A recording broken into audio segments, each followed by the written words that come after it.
Hey, this is Orla Gartland. You're tuning into the London Irish Centre's St Brigid's Day celebration. There's a couple different chats, been conversations between Irish women. I'll be speaking to Ruth-Anne to kick it off, and then I'll hand it over. And there's going to be a link underneath just throughout this live stream, which is in aid of the London Irish Walk, which is a 50 grand fund that the London Irish Centre are raising for Irish artists. 100% of this will go to the Irish artists' fees and commissions. So it's a great initiative to just support the arts at this crazy time. So yeah, this is my conversation with Ruth-Anne. Welcome, Ruth-Anne. Hi. How's it going? I wish we could do this in person. I know. I feel sad that I've never got to meet you. I know. I feel where are you?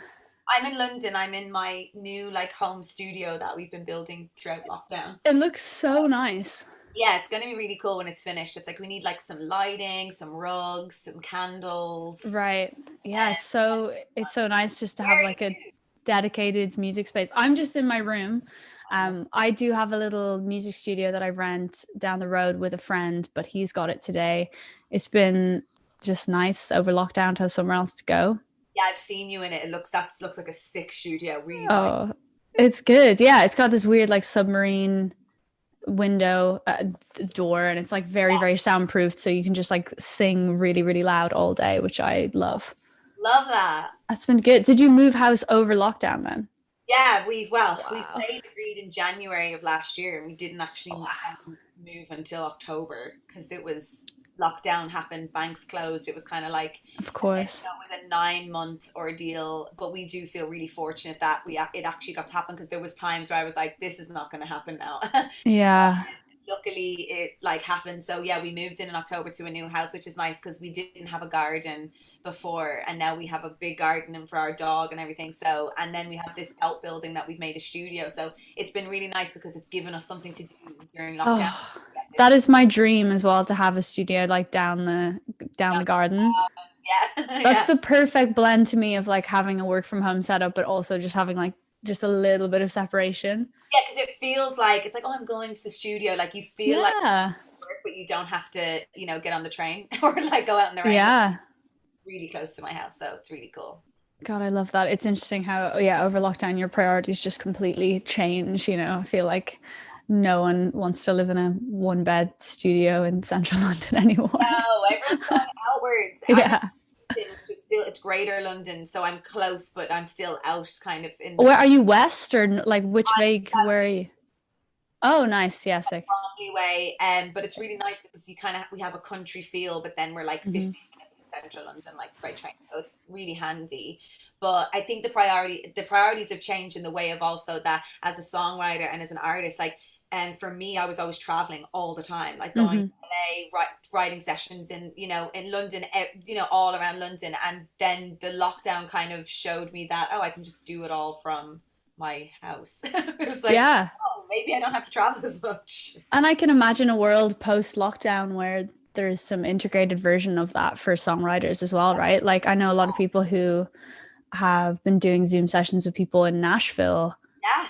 And that's not post-COVID, that's such a great format that can continue to happen, because not everyone can afford to, or not everyone wants to have to travel and put themselves out in these rogue situations. So to be able to just the comfort of being able to do it from home is great. You can finish stuff from home, which I like as well. You can write on Zoom, or say if there was a song that you never finished, you can kind of hop on Zoom, finish it and record it from home. Or I think everyone's gotten a bit more substantiated. You can do, everyone's kind of invested in a new mic or a new the production side of things and recording from home, which I think is really good, because then I was able to get more production skills and everything during lockdown that I never had time to do before. Yeah. I was going from session to session. So now I have time to hone in on some of the skills that to be hopefully better.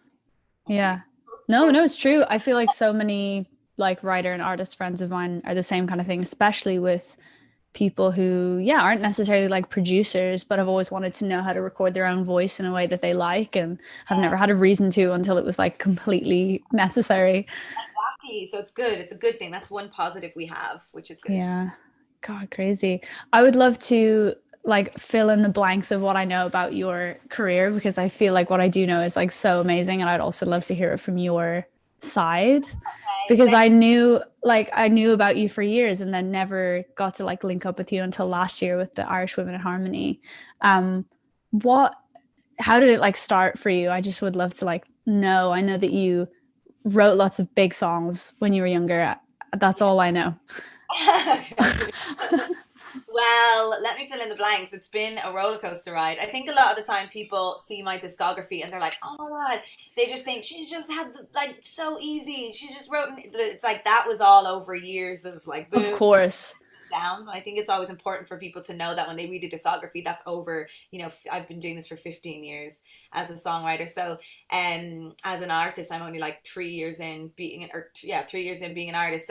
So basically, my dad and I was always writing at home. I'll give you the short version, but I Mm-hmm. was always writing songs from 7 years old. I was writing songs. I had a 2-track tape recorder with a mic that my dad gave me, and I'd Sick. switch the tapes to do harmonies. I was like a weird child. I don't know how I learned song structure, but I knew what a verse and a pre and a chorus was, and I just would write songs in my bedroom. And I would record them on this mic, and then I would switch the tapes for harmonies, and I would play them to my parents, and God loved them. They would listen to every single 5 minutes of just the same lines over and over and be like, "That's so good, write another one." Taught Wow. myself the piano at 12, started making beats on like loop with loops. And my dad got me a keyboard when I was like 15. It was like the new keyboard, and I was like, "Oh my God." And I had like loop sounds, and I would get free like this CD thing called EJ free in a cereal box, and I would make beats with it, and I would make songs and everything like that. And then I had a girl band where I kind of had a girl band so that I could hear all the songs back and like the harmonies back and everything like that. Sick. Which, yeah, and then and basically my dad entered one of the demos into the Jacobs Song Contest, which at the time was like such a big thing for young songwriters. It was like a big Irish competition, and you would win like 10,000 euro of like Yamaha equipment, and Okay. got to perform at Vicar Street. And my dad entered one of my songs, Battleground, one of my earlier hits that never was, for the Jacob Song Contest, and I won it that year. So I got from that was where really I was in my leaving cert year. I was 17, and that's where really everything kind of took off for me, because there was loads of media then. I think Laura Isabor had won it the year before, and Hmm. I won it with my girl band. And then a manager who used to manage the script found me through that and brought me to LA. And that's kind of where the long story short of like he brought me to LA the day after my leaving cert, because my mom and dad were like, "Well, you're not leaving until you do your leaving cert." So I was Yeah. Yeah. I like, had a similar thing with my mom. Like "Oh, she was just like, yeah, she was like, just do your leaving and then you can go and like be a pop star in London, whatever you want to do. But you that's have to do your leaving yeah." cert. It was like you have got that to fall back on. That was like every mammy in our, I think every mom and dad in Ireland is like, "I don't care, you're doing your leaving cert." So literally the day after was flown to LA at 17. I'd never even been to America, and then 3 days in on that trip, and keeping in mind I'd never co-written before either. I always just wrote myself in my room. And so then thrown into Hollywood, 17, never had co-written a song before, and then 3 days in, I co-wrote "Too Little Too Late," the song that thought to be the JoJo song, It's insane. with Billy Steinberg and Josh Alexander. So that was crazy. It took 2 years to come out, so I was in LA still developing Right. as an artist. I was over there as an artist, and then when that came out, that was really like that was really the moment that like threw my career kind of into songwriting. It's so weird, isn't it? People don't necessarily understand that those big gaps of time exist. It's like you're saying about the discography and how you can like read someone's Wikipedia and be like, oh, wrote this, this, and this. But like what they don't understand is like the 2 years that you knew that maybe you didn't know how big the song would be, but you probably had a great feeling about it. And you Yeah, just have to sit on it for 2 years and just like go about your day. And then yeah. this thing that like may or may not change your life is just like gonna come out at some point. It's like such a weird limbo to You've exist no in. idea what song that's going to be. Like I had written loads of songs in that interim of 2 years, and Yeah. people would listen to "Too Little Too Late," the demo, and be like, "Oh, that's a good song." No one was like, "This is going to be The smash. that." And I learned in that moment that really there is a universal timing of when songs sometimes I write songs that sit for 2 years, 3 years. And "In the Name of Love" was another one that was going Mm, around the industry for 2 years. Um, wow. Martin Garrix got it, Diplo did a version, Skrillex did a version. Everyone was like, "This is a good song." And then it's like then that moment happens where someone takes it and makes it. So I always try to remember that a song doesn't have a sell, Mm, like just because a song isn't cut straight away or isn't a hit straight away. Even like Empire of the Sun, Walking on a Dream was out 5 years before it reached like commercial success, and there's so many songs wow. like that. So I try to remember that as a song. It takes the pressure off. Like nothing needs to be a hit straight away or to mean Yeah. it's any less of a song. You Yeah, know, there's so much else going on that is like obviously a great song, but also like the perfect matching of like, in your case, also like matching it to the right artist, right? Because you're writing songs that is a completely different thing if one person sings it versus the other. So it's like this weird matrimony of like good song plus the right artist, like yeah, whether the message of like their life actually aligns with that, yeah, and the totally. right kind of production, the right timing, whether there's other songs like that that are around. Like there's Yes, or just, if you're too ahead of the curve sometimes, oh, yeah. you'll be ahead of where the trends are at, and it'll be like, whoa, what's this? And then when that trend happens, all of a sudden that song that you sent to all the A&R is like, oh my god, this is amazing, and I'm like, well, you didn't think that 2 years ago, you know, like Yeah. Yeah. so many things. But even with you, with I did it to myself because on normal people like a sync or anything like that can Mm. have a moment. So Hmm. it's really important to remember that your moment doesn't have to be straight away. It doesn't make the song any less. There's a lot of things that have to line up in a career to make it a hit song. I've really realized that through being a songwriter mainly because of everything Mm. you said. A lot of things need to align. But I do always believe that a great song will have its time. Mm. Yeah, I think it's important to like keep that faith. I think like I obviously have a different experience in music because I come up through this artist thing. I've done a little bit of writing for the people, but it's like always been a secondary thing. I'm really fascinated by the the life of writing songs for years and years. My housemate's a top liner and she's amazing, and but it can be, I think, like quite frustrating how wasteful the process can feel, right? And I don't know, maybe I don't know if that had anything to do with you wanting to eventually like do your own artist project, but like there's probably a lot of songs you've written that just sit on people's computers that don't get to come out, right? Like, is that frustrating?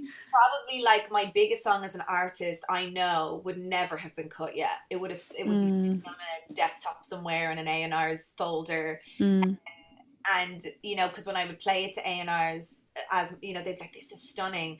But with songs like The Vow, which was my first artist single and my most successful, it's a ballad. And a lot of mm-hmm, the time when you're writing for other artists, it's always, we need the radio single, we need the up mm-hmm, tempo. mm-hmm, Ballads are harder to pitch or to get cut on. They can sit on an album, but they're not always the single. mm, So with that one, I was like, well, this is me. I'm going to release it as me because it'll just be sitting here. And then, artists like Yeba or other people that have heard it and been like, oh my God, like I want a song like that for me. Can you make something like that for me? You know what I mean? So it ends up ends up actually, being a portfolio piece yeah, it for ends up you as a writer. yeah, it ends up being me getting to show my artistic side, but also at the same time it introduces me to artists that might not like the pop stuff I do and might prefer the more soul and more ballad leaning acoustic stuff that I do. So it actually ends up, the both careers kind of fuel each other, and I couldn't really do one without the other. For me, they kind of go hand in hand, even though it's a complete mind fuck. Being a songwriter and being an artist is you're the star of the show, not the star of the show, but you're the leading lady, and the songwriter is like it's been described as like the ugly best friend. You're kind of supporting role It's as a an song. ego. You got to be very egoless, I feel, Yes, you with the do. songwriting. A lot of artists ask me, oh, I want to get into songwriting for the people. And I always say to them, you've got to be ready to take the back seat, because as a songwriter, when you're writing with other artists, you're really a vehicle for them to either get out what they need, their story, or you need to tell your story and be okay with it, someone else singing it. And I've always been totally fine with that because I love hearing any song I write on the radio, whether I'm singing it or not. But obviously, Mm. something really special when I get to sing my own songs too. So that means they both have to exist. You know what I mean? Yeah. No, I mean, my favorite careers and people that I'm a fan of, they do dip in and out of different things. Like I am completely obsessed with Imogen Heap, for example. Amazing. Um, Specifically, I don't know if she still does, but she lived in a lighthouse at one point. Wow. This like converted lighthouse. So all the rooms like were kind of in these weird, like they were just really weird shapes. And she had a studio in the basement that I think now she rents out as like a residential studio. But um We should I've just I yeah, if you end up doing the Irish Women in Harmony riding the get retreat in the UK, you should definitely hit up this place. I can't remember what it's called, but it's her place. And yeah, but I'm so obsessed with careers like hers who, you know, people who have, she was in a band called Fruit Fruit, and then she did her couple solo albums. She produces songs and writes them for the people. She's had a Taylor Swift cut. She's had that crazy, like, Jason Derulo that sampled her, like all these different things. She's written the music for the Harry Potter play, and still she's an artist, and still she's a songwriter. And it's like, I feel like now more than ever you can have a very fluid career like that, and it can go in tandem. And I think that's really, I just think it's really encouraging to not have to like be in a box and be able to just. Yeah, I always say to people, because years ago it was like, you can't be a songwriter and an artist. Wait, hold on. Yeah. You're just a songwriter was a line I got fed a lot of times. But you're just a songwriter. First of all, what is just a songwriter? Songwriters are the foundation of what everybody sings. No one goes to a concert and sings the beat. The drums, yeah. Other than maybe a dance drop, but that's still a melody. Anyway, songwriters are the reason there is music to sing. It's one of the most important parts of the whole process. So just a songwriter always bothered me. And second of all, nobody can tell you what you are or aren't. I'm very multifaceted as a person. I'm greedy in a genre way, because like as an artist, I could never do all the type of songs I've done with Niall or like everything like that. It's like when you're an artist, you kind of have to not stick with one direction, but you have to kind of build your fan base and a following, and you have to. So I'm way too greedy just to be an artist, because I love being a part of so many different genres of music. And so, but the truth is that all songwriters and everyone is an artist. Everything we do is artistry. Trying to put people in a box and say you're just this and you're an artist or whatever, like you could always go on to write for other people, or songs that you have sitting around that you're like, okay, this isn't going to be on my album. You could pitch to other people. Julia, so there's so many people that have that multifacetedness about them. It should be something, like you said, that should be celebrated and looked up to. But sometimes the music industry get a bit like, well, you can't do both. But it's like, well, you can. And I have found the balance of it now. Ryan Tedder has found the balance. It's a really hard thing to balance. It is hard to balance. You have to be able to kind of separate your mind in two places. But once you kind of find that balance, it's just like really amazing to be a part of music in that way. Also, your music totally has an Imogen Heap vibe. That's the dream. I can die happy. But like in your own unique way. It's not like her, but I can see where you would have been influenced. Thank you. Yeah, no, I really love her, like massively. How long were you in the States? Were you living over there when you were doing all these years of writing, or were you going back and forth? I used to go back and forth at the start, because I used to go back and forth a lot. Like I'd be a month there, a month home. And I moved there for 8 years. Like I moved to London for 2 years. It's for me, like, and I wanted to ask you this as well. It's like, you know, we both have left Ireland, and I'm like, that's a lot of artists and songwriters have kind of felt that way, that you kind of need to leave. I know I definitely did feel that way at the time. I was like, I have to leave here if I want to do this globally or professionally. And I was like, I need to leave. So I left, you know, to do this professionally so that I could have a career and make my bread and butter and live from music. So I lived in LA for 8 years, and kind of, you know, a really good learning curve, because I felt like in LA the best were there. I felt like there was not that there's not the best are in London as well, but I wanted to be around the best producers and the best songwriters. I wanted to just it's an absolute boot camp out there, you know. It's brutal. I've only done, you know, a month or two at a time, like over the last couple of years, and never lived there properly. But I think it's definitely the place to do that. And I think there's no lack in Ireland of talent. There's no lack of artists. There's no lack of songwriters. But what I think everyone would admit is there's a lack of infrastructure, music industry wise. There's a huge shortage of managers, publishers, labels, and maybe that's just reflective of the size of the country. But I think when people, I definitely felt when I came over here like a bit of a traitor, and I wasn't proud. I remember like playing. Have you ever played the Ruby sessions? Yes. I remember playing the Ruby sessions and saying on stage, like, oh, it's so nice to be home. Like, I live in London. And I like actually felt like really guilty saying it.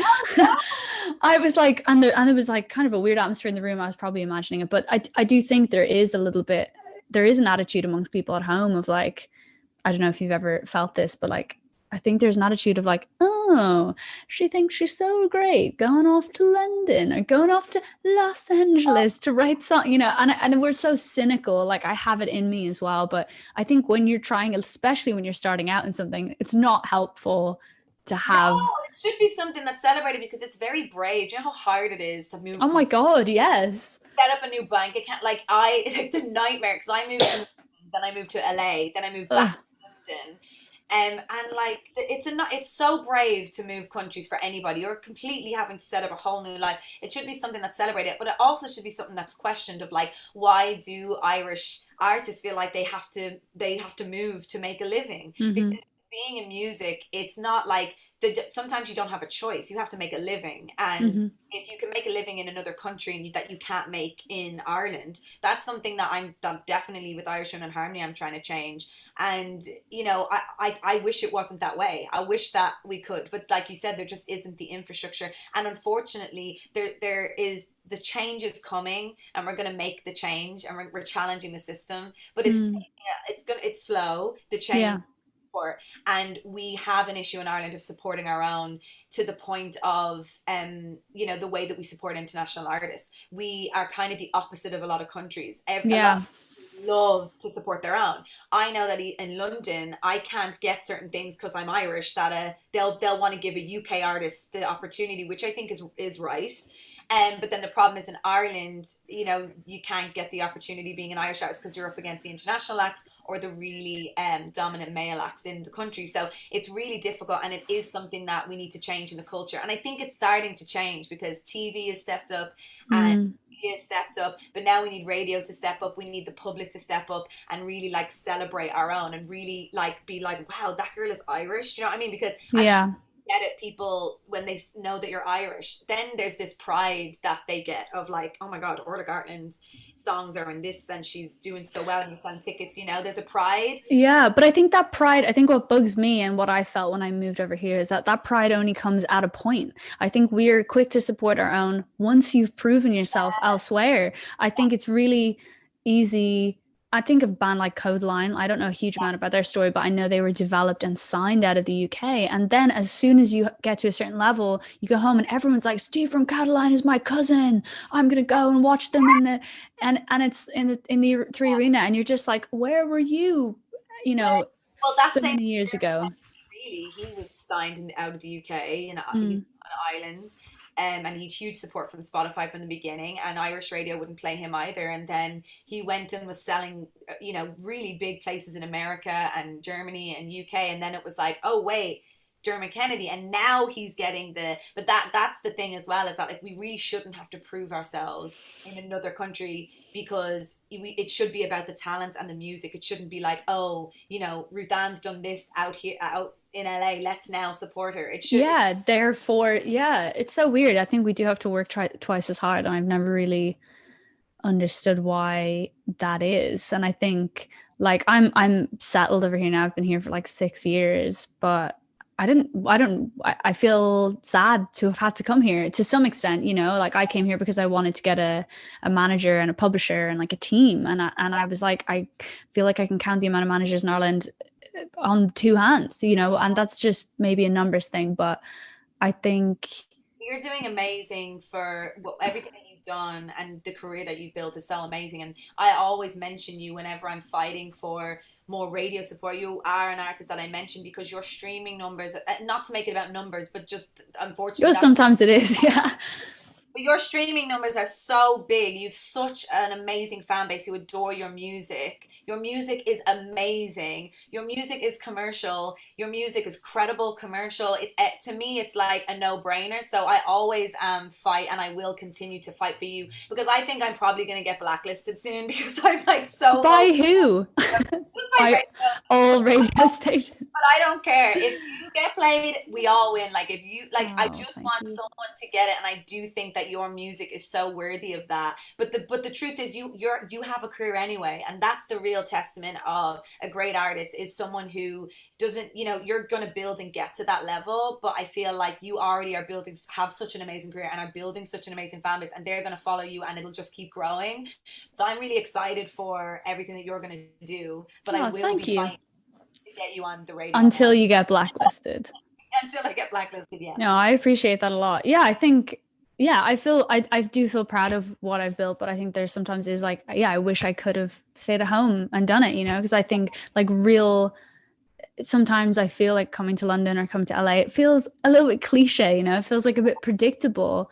But unfortunately, that's where like these creative industries do exist. And one thing that I have to say I did like about London versus being at home when I first came is, again, that feeling of, and it comes from our humor. I think I don't think people mean it, but I felt like being, end of leaving cert, 18, 19, being at home, meeting someone for the first time, and you go, oh, I'm a songwriter, or I'm an artist. I do think at home it's like, ooh.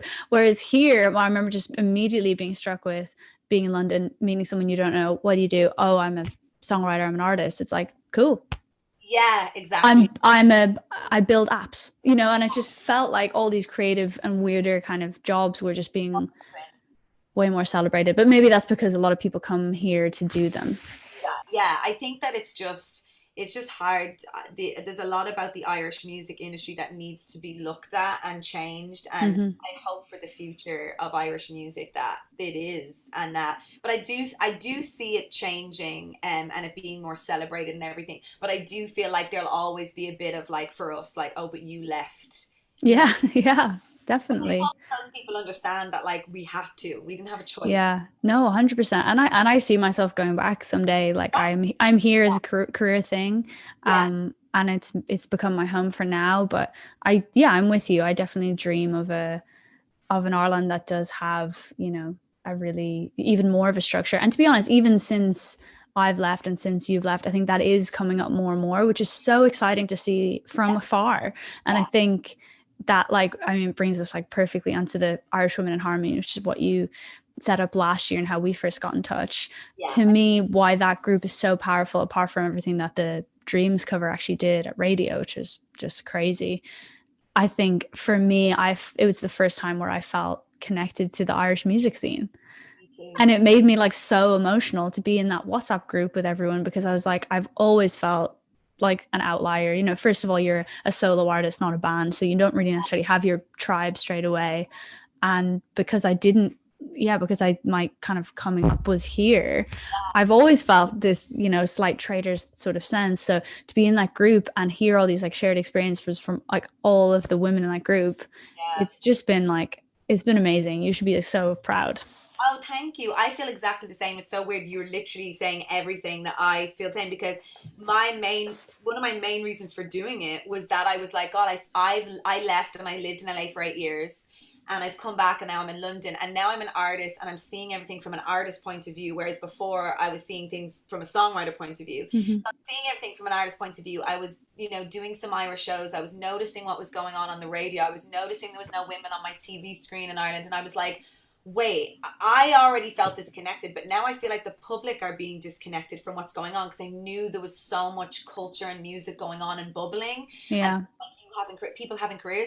So one of my main reasons for doing it was to raise money for charity during its time, obviously of lockdown, but Mm-hmm. it was also to connect to the music Irish scene and to connect with the women and to try and change what was going on and help bring a highlight to all of you amazing women, and to scream like, we're here, we also make music, Mm-hmm. we're good enough to be on the lineups and on the radio and everything. So for me it was like I feel super connected now to so many amazing Irish female artists. And it also connected me to lots of Irish male artists like Hudson Taylor and True Tides and Codaline, and people who through watching what we did with Irish Women in Harmony were like are on the bandwagon of like we need to do this, we need Mm. to have more this kind of support from even the male artists.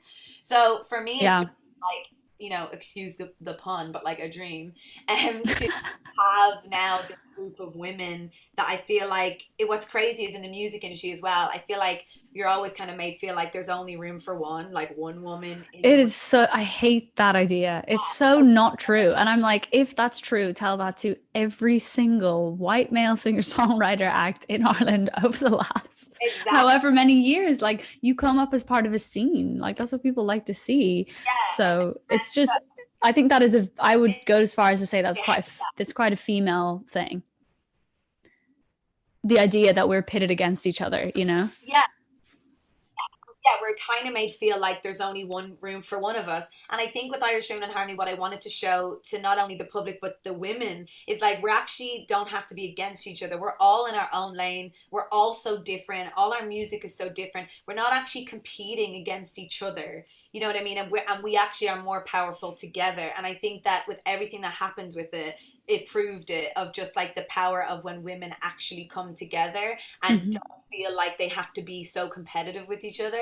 And I think that that's something that really is like a genuine thing that no one forced on us. You know, I mean, No, yeah, 100%. And I think like the good that's come from it, like I said, obviously on like a personal level, like just being connected to everyone is like really meant a lot and has made up for like years and years of me not feeling connected to that scene particularly. And but also the success of how well it did do at radio, to me it shows such a good thing for the Irish public, because I think it's so easy for, you know, the slightly more old school people who are involved in some of these like stations with like horrible stats for playing very little women. Those people, they stick to what they play because they assume that's what Irish people want to hear. And I actually think that's doing Irish people a huge disservice, because you're assuming that they have a very limited palette. And actually, I don't even think that's true. And like I was seeing things at home where friends of mine at home were listening to BBC Radio 6 from Dublin because they were like, because every time I turn the radio on, it's the same thing. So it's like, to me, what's so encouraging about how well that song did, apart from just like what we all gained from it on a personal level, is just proving that like Irish people are so much more culture. They want a more interesting and diverse music taste, but it needs to be put in front of them. Yeah, it needs to be put in front of them because we don't have loads of TV shows with music. We don't have loads of, you know, Ireland is a lot of the time, but we have a lot of American stuff coming over and UK stuff coming over. So for Ireland and Irish music to really get a forefront, it needs to be put in front of people. You really do need a platform. And what we end up seeing from just New Year's, you know, Lyra had New Day, then that went to #1. That's the public reacting to watching that. Same with when we did it on the Late Late Show, it put it back to #1. And I think that what radio really need to do is look at that and go, well, that's public demand, that's public reaction. Look at how the public are reacting to what's being put in front of them. And also with Dreams, what it proved to me is that, you know, when they do playlist things, when they do give it heavy rotation, we ended up breaking records. And if they did that with more female music, doesn't have to be every song, because I'm not going to sit here and say all my songs are like radio friendly hits, right? But they're not playlisting anyone heavily.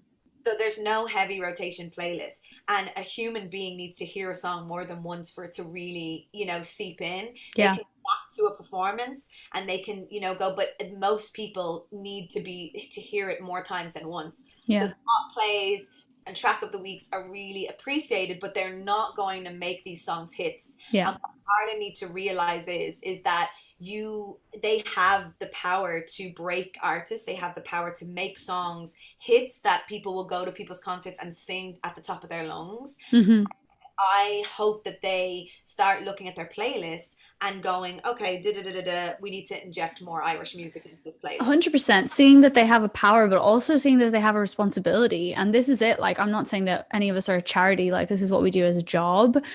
But I think, knowing, like you said, the power that these stations have, it's just so important that at the very least, the female artists get equal treatment. You know, it's like actually really not that much to ask. Because I think that what is always really crazy to me is there's a lot of celebration right now and highlighting of female artists and female albums and female. But then I look and I go, well, what if you're able to celebrate this, you know, in a nomination for something? Why can't you playlist it on the radio station? Because by putting it on, shortlisting it on blogs as, you know, top songs and everything, well then if you're able to do that, you're able to playlist it. And I think there's a really there's a disconnect there. Yeah, it can be very performative, honestly. And I think like on the back of like Linda's Why Not Her reports, which were like, I think a really important part of last year, and like a really like stark and crazy thing to see these pie charts, and you're like, oh my God, certain stations playing 5% women, 0%, 10%. Like it was so shocking. Yeah. Yeah, I think, like you said, it's just, yeah, it's about follow up as well. It's not about a tweet. You know, it's great to show support, but like the other thing is like the people actually making these decisions. Yeah, just put them on playlists. Yeah, just like have a follow through, because they know that that's the impactful thing, and that's way more impactful than a spot play or something. Being defensive about it is not going to solve it. Being defensive, no one has ever said that no women are being played. Women are being played. It's the reports are showing the contrast between a Dermot Kennedy type of playlisting and Soleil or me or you or anyone like that, and it's so far apart. The gap massive. So for me, it's like if I was raised, I wouldn't be feeling attacked. I would be more like, what can we do to fix this in a non-defensive way of like these artists and Linda, whatever. We're not trying to like attack anyone. We're trying to protect Irish music legacy. We're trying to create jobs, and most importantly, we're trying to have people have long careers, so that in 10 years time and 20 years time, the classic Irish songs are not the same as what they were in the 90s and the 80s. We need songs that people will go, you know, just like a Gavin James song or a Dermot Kennedy song, that someone will go, oh, that Orla Gartland song. Like, we just need the public and some of them songs getting more celebrated in the mainstream, so that you're creating more careers for your own people and Irish culture and everything like that. So for me, it's like, I would love if their perspective could change a little bit of like what we're actually trying to achieve here. What we're trying to good thing. It's a good thing for Irish people and Irish culture. And instead, that's the way they should be looking at it, instead of a like, these artists are just bitter. I'm not bitter at all. Like, no. You know what I mean? Like, I'll keep doing my career. It's not going to stop me, and it's not going to stop you making music. But wouldn't it be amazing to just see, like, hear more women on the radio, like hear a song more than once or twice on the station? Like, I would just think that would be such an easy thing to do. And I really would love to see if it, like, is anyone going to turn off the radio and go, I'm not listening to that Irish stuff? No, it's never happened. It would never happen. People would be like, oh my God, that Pillow Queens they're Irish. It would be exactly. And it would be such a proud thing, because Irish people, when they really support something, they go to town. Do you know what I mean? They support. So, yeah, it's a special thing when everyone gets behind something at home. Like, it's really special. I think it's such a great way of seeing it, because it's not about like taking the pipe charts and just turning them the other way for the sake of it. You know, it is. Yeah, I think it's important for the people who do make these decisions to see that bigger picture and see it, zoom right out, and see that it's not just about let's just keep this group of like bitter women happy. It's like responsibility. It's so huge. It's no pity really play. Big. No. I honestly don't want to. I don't want that. And I also don't want it to be like, we have to play Ruth-Anne because she's a woman. I personally don't want that. I just want a fair shot at it, and you want a fair shot, and you know, let the public decide. Just give the platforms, because what's been so amazing with lockdown and with Irish Women in Harmony, everything, was that it made it impossible for international acts to fly into Ireland to do the TV shows. So it meant that TV platforms were given to Irish music, and out of that we saw so much growth in the breaking of like Denise Chala, and you know, like that's amazing. And for our male acts, because I don't want them to be taken out of the equation either. And I just think like, I just think it's so amazing to see that talent. I love seeing the tweets when people see Irish talent or about our voices on Dreams, like, oh my God, this voice. I want to see more of that. I don't really know what else they need the public to do to prove that they want it. So it'll be just interesting to see the next few years of what that entails. And I'll be blacklisted, but that's fine. I think it would be quite an achievement if you get blacklisted for more tea or something. Yeah, I think it will be. I'll be just like, cool, thanks guys. Amazing. Okay, cool. It was lovely to speak to you, and it's just so nice, and I can't wait till we can hang out in real life. I know, and we're in London, so when the lockdown lifts, I think you and me, I'm getting on a train. We're gonna go get a pint. Yeah, we'll have pints and cocktails and shots, and we'll We'll write. have a shit London Guinness. Have you seen that Instagram? No. Yeah, I'll leave that one with you. It's just called shit London Guinness, and it's just really like putting Guinness in like the wrong glass. It's like a whole thing. We'll have the shit Irish Guinness, and we'll just binge on Imogen Heap, and then we'll write something that we wish she wrote, but that we're trying to write, and then we'll meet her, and she'll love it. That sounds amazing. Okay, well, have a lovely day. Thank you so much. It was amazing to chat to Ruth-Anne. I've known of her work for years, and we got to collaborate in the Irish Women in Harmony song last year. We've never got to meet in real life, so it was really nice to chat to her in depth for this. I'm going to hand it over now to the next guest. It's a conversation between Noelle Brown and Jess Kav. Noelle's a writer, actor, and director, and Jess Kav is a songwriter, writer, poet, vocalist.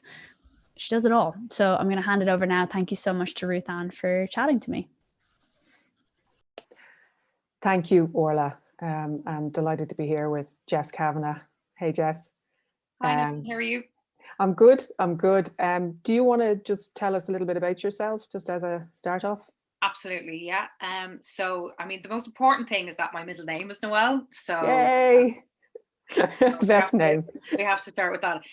So yeah. So Jess Kav is my name. I'm a singer. I'm a performer. I've been singing for many, many years, probably nearly 20 at this point professionally. And over the last couple of years, I also started to write poetry. And in particular, the wonderful Kaylin Hogan, who wrote Republic of Shame, invited me to speak at the opening of her book launch. And I performed my first poem for Girls in Blue at that particular launch. And I've continued to write since.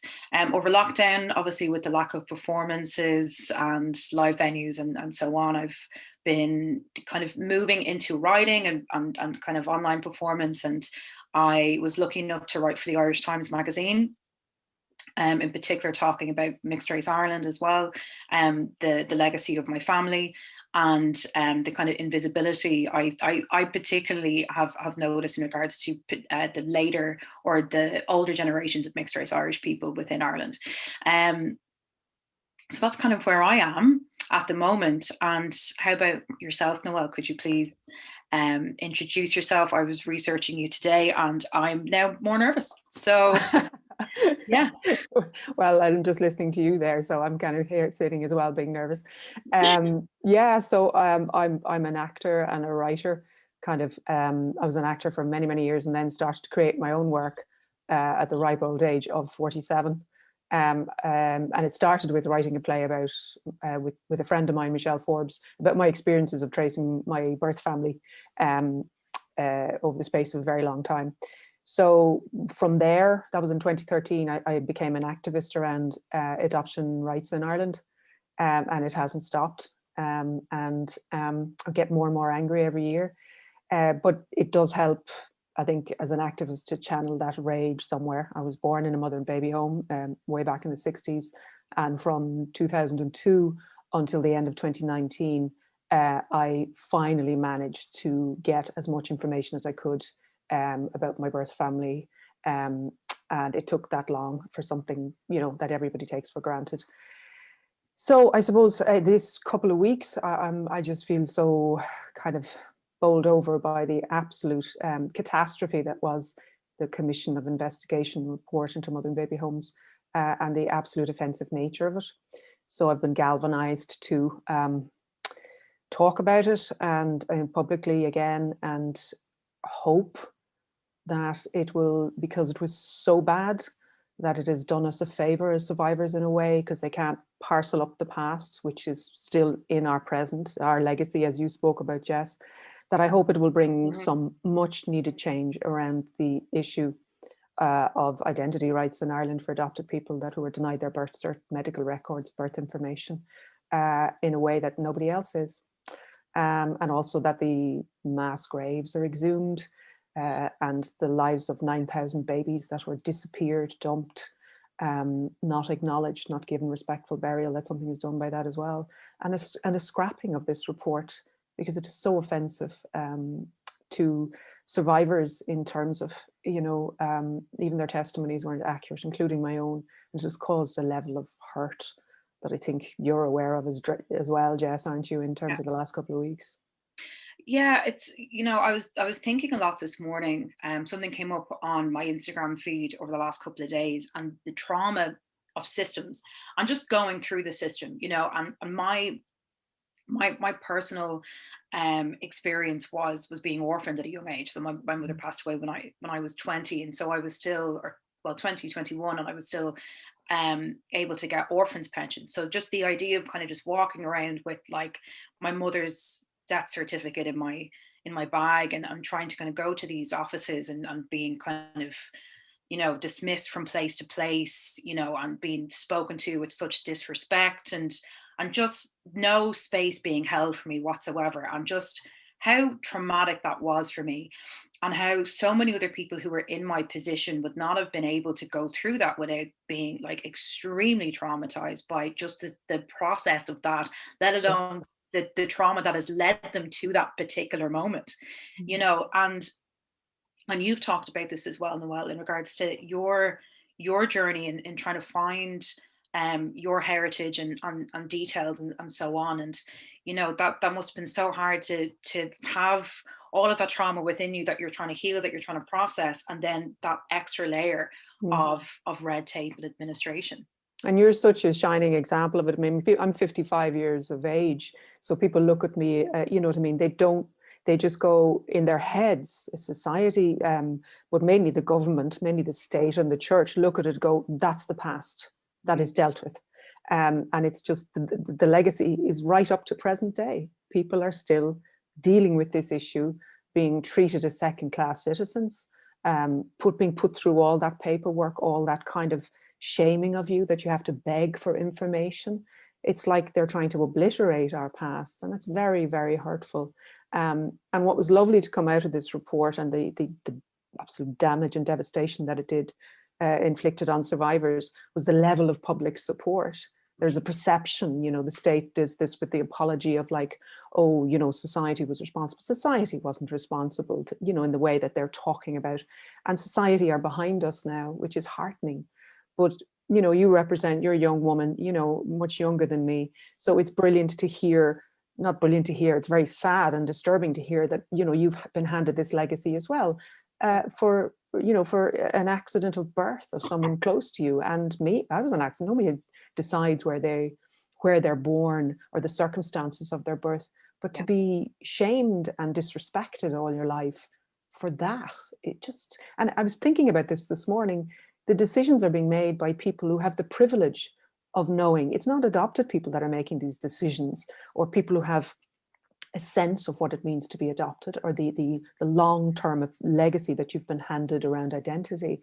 It's being made by very privileged people are making decisions around our lives and how we are to be treated, because they're surrounded by their families, they're surrounded by people who look like them, they have their birth certificates, they have their family trees. I still get a knot in my stomach when I see, something on TV about family trees and everyone sitting around looking at their great-grandfather and great-great. It's complete discrimination and inequality, and it's just 100%, yeah. I mean, exactly what you're saying, that knot in your stomach when you're seeing other people with their family trees. And then here I am being raised, frightened that I might end up dating a nephew, or dating a cousin, because I don't know my heritage. I don't know who I'm related to, and there was always that kind of joke that I would bring up kind of at the beginning of dating somebody, but it's rooted in truth, and in Republic of Shame, Kaylin Hogan's book, like there's a couple of people who have very similar fears, and when I read it, I was like, oh wow, I thought that was my own kind of strange individual neuroses, but here are other people who have very similar stories. And yeah, it's the lack of knowledge is crazy. And one of the things in regards to the report as well, from speaking to you and speaking to Rosemary Adasser and speaking to so many other different people who've experienced mother and baby homes, is just the shape shifting that was available for them. I don't think is really understood to the extent of it. The fact that a nun could go somewhere, wreak absolute havoc on people's lives, and could be called Sister Mary Immaculate, and then be sent to some other place and be called, you know, sister or something else, you know, and they would just be given another name. The fact that these children could be given another name once they got from, you know, birth cert to, you know, adoption admissions. And this is the other thing that I remember talking to Rosemary Adasser about as well when I wrote the article for the Irish Times, is the orphanage admission reports are much harder to access than the birth certs. And a lot of the time they were specific, I think, to those particular orphanages. And so they weren't as, they didn't, yeah, so they were personal to those particular places and particular buildings. And so with the birth cert, yes, okay, the government had to have to see them or whatever else, but all of this paperwork that the orphanages were responsible for, they had some horrendous stuff written on them. And it was those particular bits of administration that had things like coloured, negroid, you know, half caste down as a defect for the child in regards to adoption. That wasn't on the birth cert, but it was in the admission reports. And despite all this, the report said that there was no evidence of discrimination. And it's just mind-boggling, you know. It's horrendous. Again, the people who compile this report, they seem to have no empathy, no sense of listening to survivors, actually listening to the testimonies, because all the evidence is there. But to come out and say those things, and I know the day it was published, I went to a webinar with the minister and with the Taoiseach, and like 500 people were on there waiting for the report to be published that day. We hadn't seen it. There were people who had copies of it in the Dáil and everywhere else. We hadn't been given it. We had to wait until 3 o'clock and go online. And the tone of the whole webinar was horrendous, and all our hearts sank collectively, because they used the no evidence of incarceration, no evidence of this, no evidence of that. They talked in this way about it, and didn't really read the room in terms of the people who were on there, you know, whose hearts were breaking, who had suffered so much over the years, and it was just awful. So when the report came, in a way, I was like, I'm not surprised by this, but the arrogance, insensitivity, they had one job to write our stories. They were supposedly recorded them, and apparently the recordings are destroyed now, I read this morning. I met the confidential committee. Some people met the Commission of Investigation, but all they had to do was write what we said. It's not that hard, really, if you're listening, but they didn't. They destroyed people's testimonies. They took them out of context. They cut and pasted. They took the first person out of it. It was a mother and baby home resident person, a woman. Why the hell would you do that to people? So that there's just this collective not listening to survivors and completely re-traumatizing them. And it just beggars belief, you know, after waiting 5 years for this. But it's interesting what you were saying about documentation. Like when I eventually got bits of paper from TUSLA, some of my file, was seeing the word illegitimate for the first time, you know, really, you know, there was something about it. It was like, and I know the word was abolished, but it really hits hard, you know. But I don't know whether you find this or not. Did you find yourself, because you've obviously done a lot of research and tried to track, that you turn yourself into like a private investigator? You know, that's what I felt like, and so many adopted people and people associated with the issue.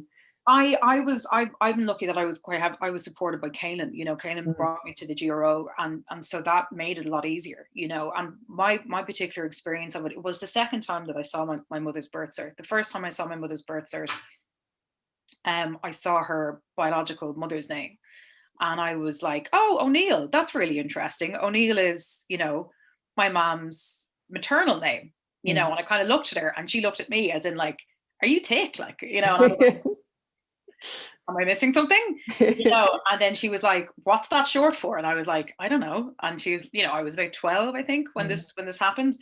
And then I found out that Kay was the name. So my mom was like, Kay, as in Auntie Kay. And I was like, Auntie Kay is your mom? What? You know, and so this is how I found out that my great aunt, my very, very overly affectionate great aunt, who I loved very, very much, who lived in London, was actually my biological grandmother. And so that was the first time that I saw my mom's birth cert, which is, you know, notable to say the least. And then when I went to the GRO with Caelan, I found it again and tried to find more details in regards to kind of where she was born. And we found out that she was born in Castlepollard, which was called one of the good ones. So I think, from my understanding of what one of the good ones meant is that you were being taken home. So you'd go there, for your pregnancy, but the people there knew that you'd be taken home. So maybe that there wasn't as much abuse, but I mean, there's other testimonies that say very, very different. So, to see that there. And then I remember Kaylin turning around to me and kind of saying like, oh, actually, I have photos. And she had these photos in her phone. Immediately, she just started kind of going through them. And I started to see this building where my grandmother would have been, where she would have been pregnant with my mom. And it was just so, I mean, the only word I can think of is triggering. It was just like this deep sense of dread and fear and loneliness just like overwhelmed me, looking at these photos, knowing that this is where my grandmother was placed as a young woman who was, studying to be a nurse, who was, possibly fell in love with this guy, and this is the other thing about when we talk about these relationships. A lot of the time these relationships are considered flings, or they're considered, I don't know, not romantic, let's just say. And we have no idea what kind of relationships these were.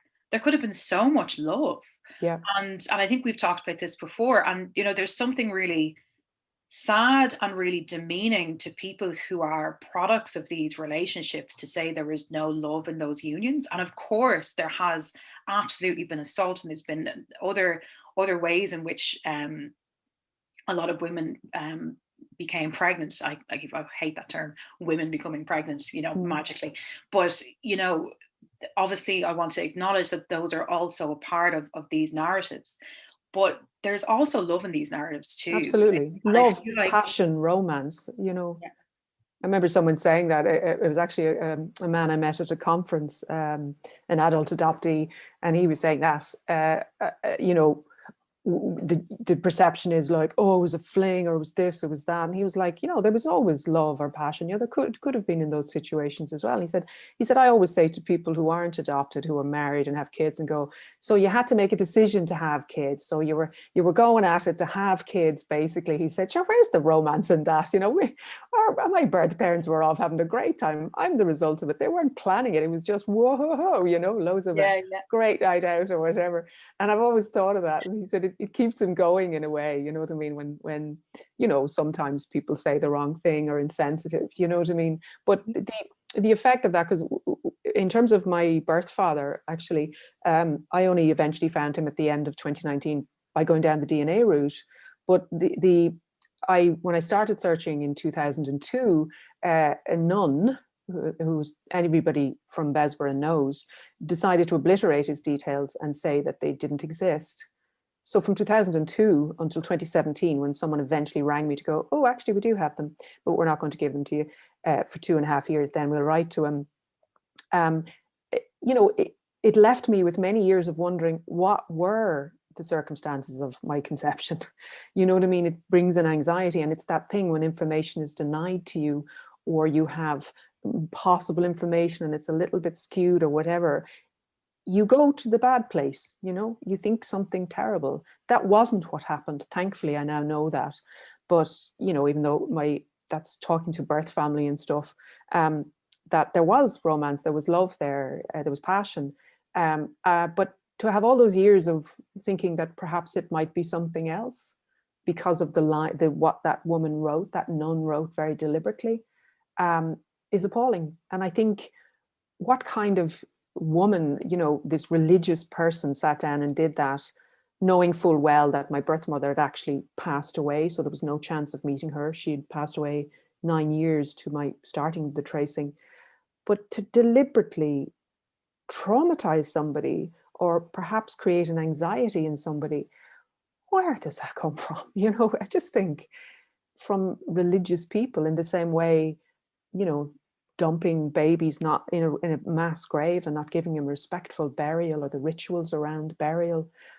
It's just this shocking lack of human rights and humanity still stops me in my tracks, even though I've been dealing with this for years. And I'm sure you feel the same. It's just like horror upon horror. You just go, and the scale of horror contained in that report, despite how bad the report is. And that's not even reflecting all the mother and baby homes in Ireland. You know, that was 14 mother and baby homes and 4 county homes. You just think there's even more out there. The scale of the horror is so huge that sometimes it's very hard to take in, and it's overwhelming. And it has been for the public as well. I think people who haven't even been affected by this issue, they're so angry and so appalled by the level of devastation in this country. I completely agree. And, you know, the way, you know, shame is so powerful. You know, it's such a powerful tool to dehumanize people as well. Yeah.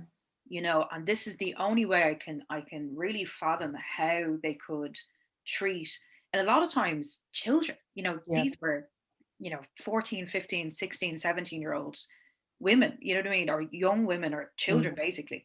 You know, obviously there was people in their 20s as well, but a lot of these survivors or victims who didn't survive, they were children. And their babies were babies. You know, and the only way I can really fathom it is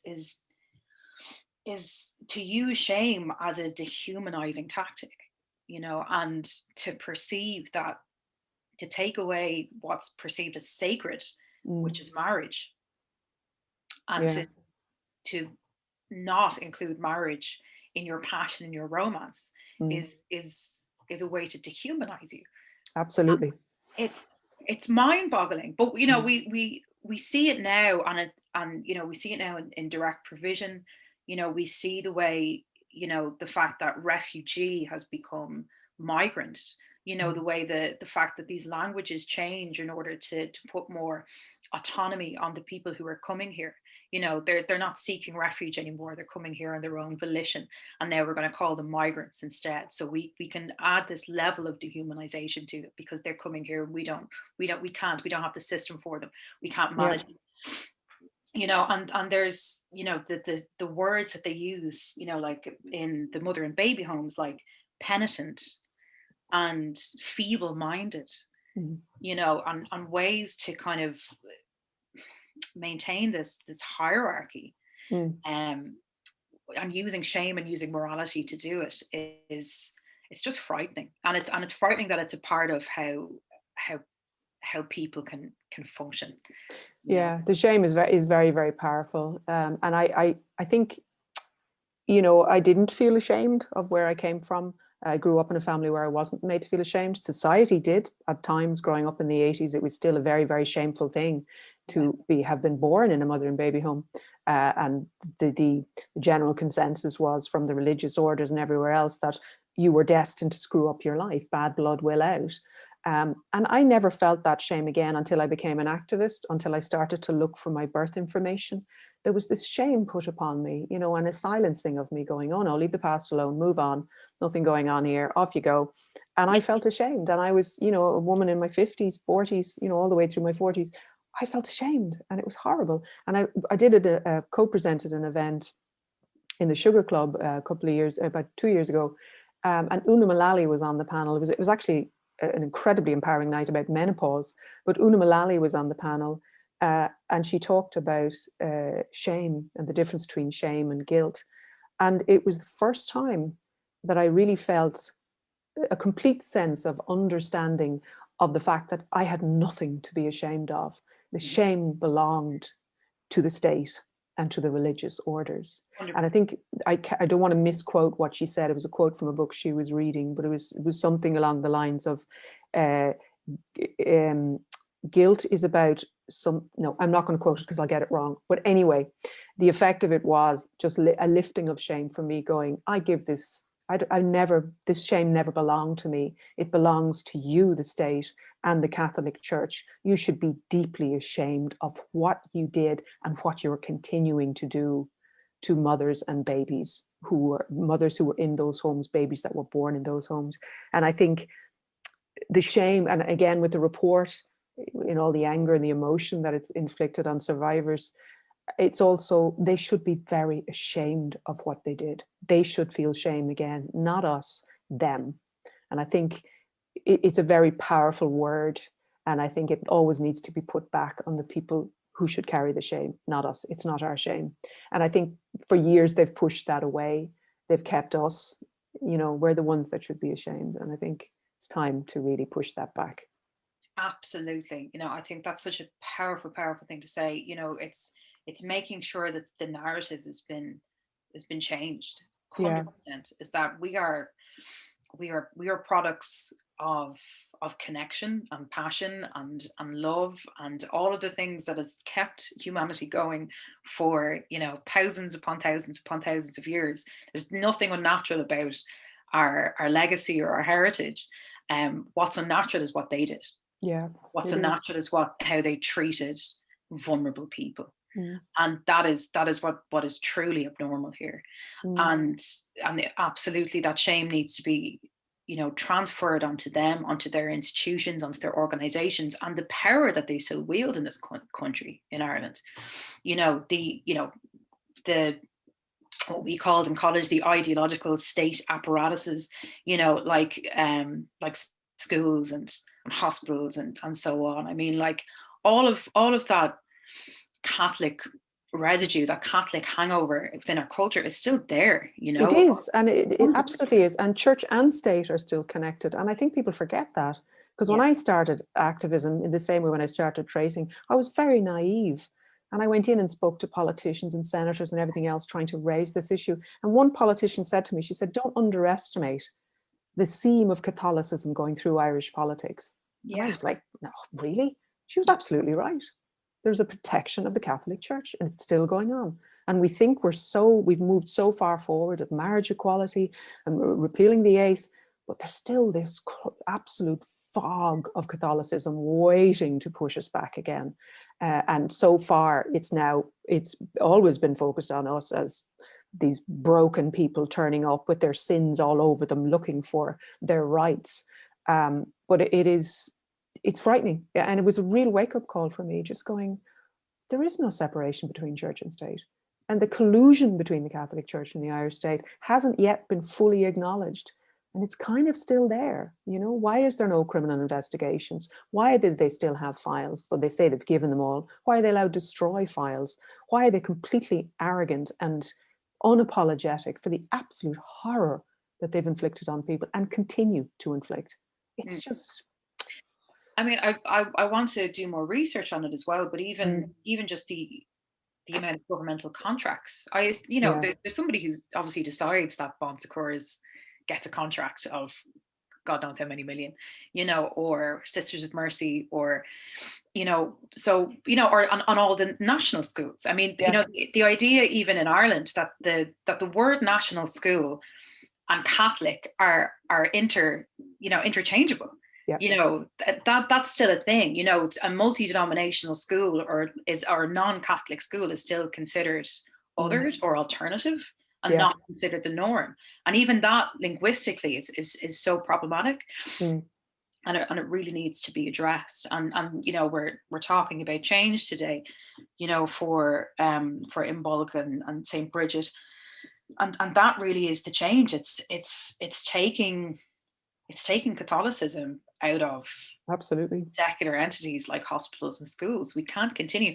And I went to a multi-denominational school. I went to one of the first ones in Kilbarrack, and so I was kind of taken out of a lot of that messing from a very young age, from about 9 or so. Now I ended up going to a Catholic secondary school, which was, by the way, horrible to go from like that back into a secondary school. It's just like, oh. But I remember going in because when I was singing, I was in a gospel choir, and we weren't very religious as a gospel choir. We were just obsessed with Sister Act. That's we just needed an excuse, what I mean?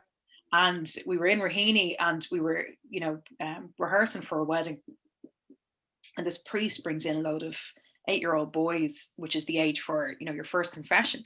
And I remember just kind of watching it and just seeing this priest teaching these 8-year-old boys off by heart.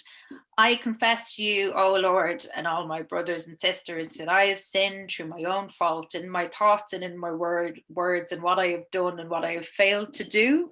Yeah. To 8-year-olds. Yeah.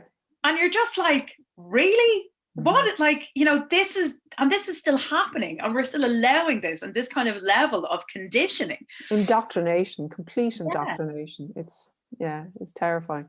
I mean, if we want to teach children accountability, if we want to teach children responsibility for your actions, that's great.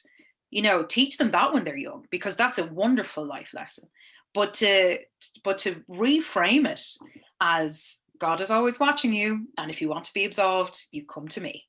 Is just yikes, and it's still going on, and it certainly needs to be changed. It does. I mean, they're quite bastions of power, the schools, the hospitals, like, to have that level of control in 2021 is kind of amazing, considering the absolute mess that they've inflicted on this country and created in people's lives. It's just extraordinary that they still have that power. So who's letting them have that power? The state. It's like, it's time that they stepped in and went, no more. So I've been kind of looking around this week for, I have my own work that I can kind of read on here, but I don't want to. I kind of went looking for somebody else's words, because I'm actually, I think after the last couple of weeks of activism, I'm really kind of tired of my own voice in terms of my story. You get very worn out, as I'm sure a lot of people are worn out from listening to it. But I have a friend who I spoke to the other night. She's a Limerick poet called Mary Call, who's also an adoptee. Very, very fantastic, powerful woman. And so I picked one of her poems called Laundry. So it's Laundry by Mary Call. My grandfather sent everything to the nuns for a thorough cleaning, including my mother. Fervently, they washed away every stain. Hold us up to the light, and there's hardly a trace of me left in her, or her left in me. Things are forever getting separated in the wash. A fawn silk stocking, a tiny pink sock with no matcher. The price to be paid for getting your laundry done. I love that poem. It's short and sweet, but it's just packs such a punch. I love it. It's beautiful. I've read it before, and I shared it a couple of weeks ago. It was in the Irish Times. Yeah. Yeah. Yeah. Holding up to the light is just so interesting, Yeah, it's beautiful. It's so lovely. And the tiny pink sock with no matcher. It's like, oh, but she has an extraordinary, her own personal story is kind of extraordinary around adoption as well. But she's such a powerful writer. It reminds me of, the other ways in which these religious run institutions have affected our society, and the legacy that follows is telling these mothers that they weren't mothers. The separation of mother and child, and saying that you're not fit. Yeah. And one of the things that became very clear to me is that part of that false narrative, or that emotional abuse is a more apt term, was that they couldn't afford to look after their child without a father. But then they were also forced to pay the nuns to look after their children. Yeah. And I didn't realize that until very recently, that they were told, no, you couldn't possibly look after your own child. You're not fit, feeble-minded, but you will pay us to look after. It's all about money. It was a business, and a hugely successful business, and they were, somebody was saying that to me recently, their accounts should be opened up, going back all the years, see where the money was. And even in terms of the babies that were sold to America, there's all these little letters that are found saying, a donation. Now, a donation could be 10 grand. Even in those days, rich American families bought babies and donated 10 grand. So they were the kind of families that they went looking for, basically. But it was a mighty business, which the state were completely aware of. And the wealth that the Catholic Church has in Ireland, a great percentage of that came from those women's lives and their babies, and the work that they were made to do. And that's just appalling, I really want to just say at this point, just how much I admire you and how much I admire your strength. You know, we're talking about how the fault and the blame and the shame is put on, you know, the children who were born in these institutions, like yourself, and also the mothers who had these children. Yeah. And like, what a weight to carry, you know, what a weight. And I'm thinking of, you know, on Trio, which is what I studied in college, or studied in school, which is an amazing play. I've always wanted to look at it actually and adapt it. But one of the constant motifs that's in it, if you remember it from school, if anybody's listening remembers it from school, was, I can't say it in Irish anymore, but not Curry Milan Misha or something like that. It was like, don't put the blame on me, you know. And you know, that's what it is. You have this constant removal of blame and fault and accountability and responsibility, and it lies on the most vulnerable. It lies on the mother and it lies on the child. Yeah. You know, and it lies on me. I feel it even. You know, I feel feel intergenerational trauma. We were talking about that the other day. It goes deep. It really goes deep. And you know, I was very lucky to be a part of the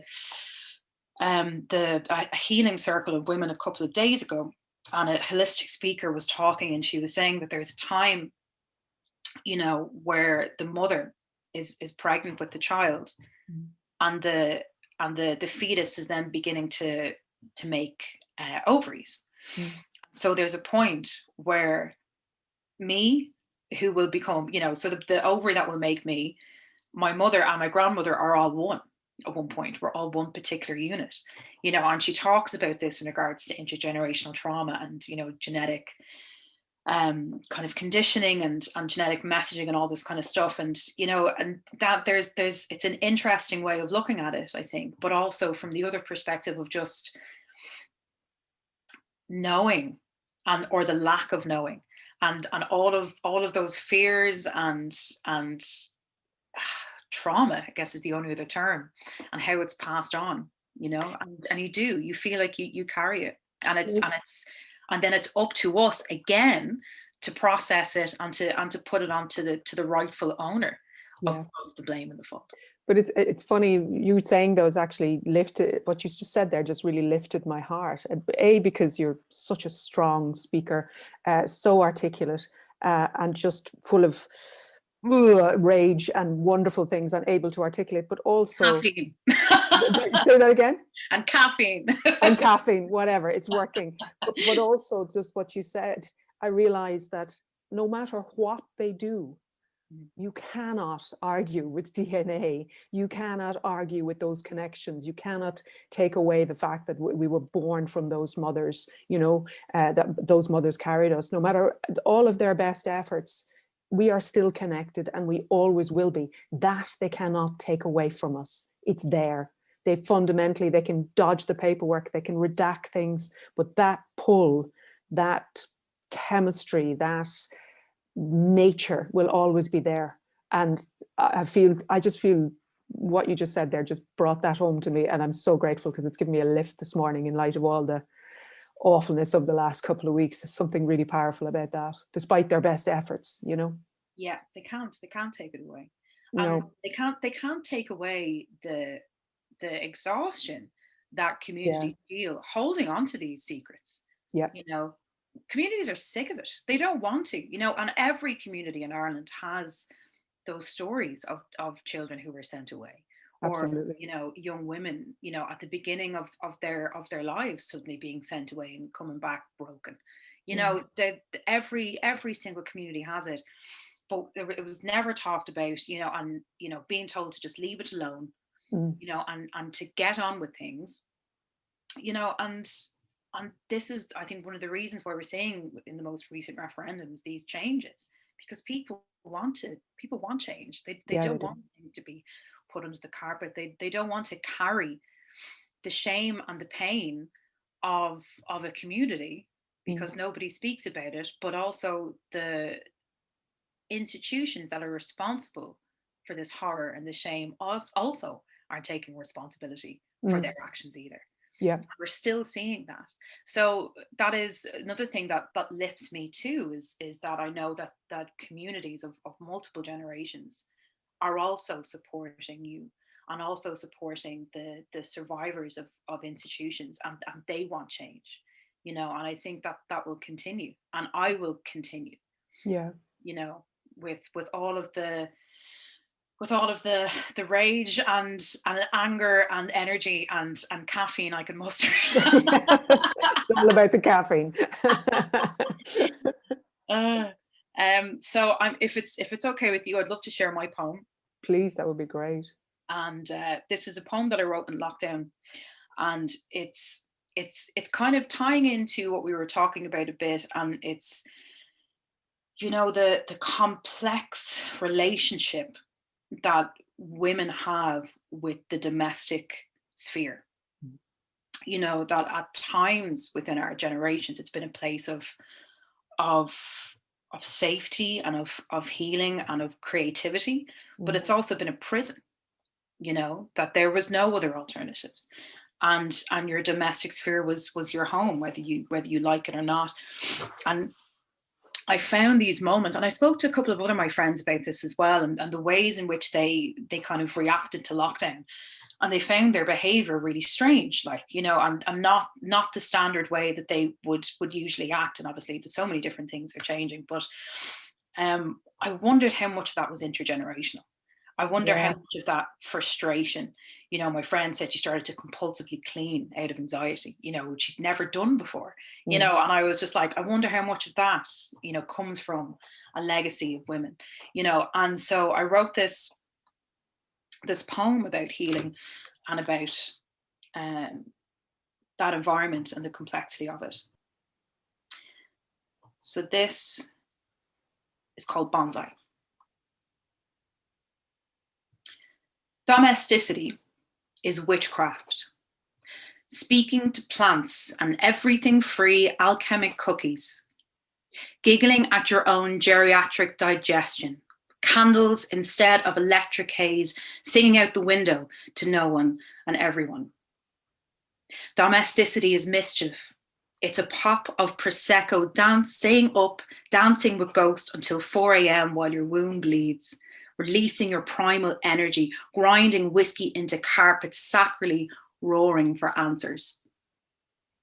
Domesticity is trauma. It's tears in the morning, my mother railing against her role, trapped in sandwiches and endless slices of toast, resenting motherhood, screaming at us before school, accepting my young body as collateral damage, starting our day shaking. Domesticity is a sixth sense. You know, women are just better at seeing the mess. Like there is pride to have no basic hygiene in early adulthood. Reflecting toxicity in takeaway containers, seeing cleaning as servile. I saw him as trash. Domesticity is self-esteem. It's saying, I belong here. I belong. I can place a thing of mine, a coy shrine to my becoming. I will have lavender and oil burners and make lasagna. I will make it safe for play. I will invite inspiration. Even bonsai knows beauty with minimal roots and tiny spaces. So can we. So can we. Wow. Wow. It's so beautiful. Thank you. So powerful. It's amazing. And I love the drawing together of all the generations, because as I was listening to you, I was thinking about my mum growing up as well.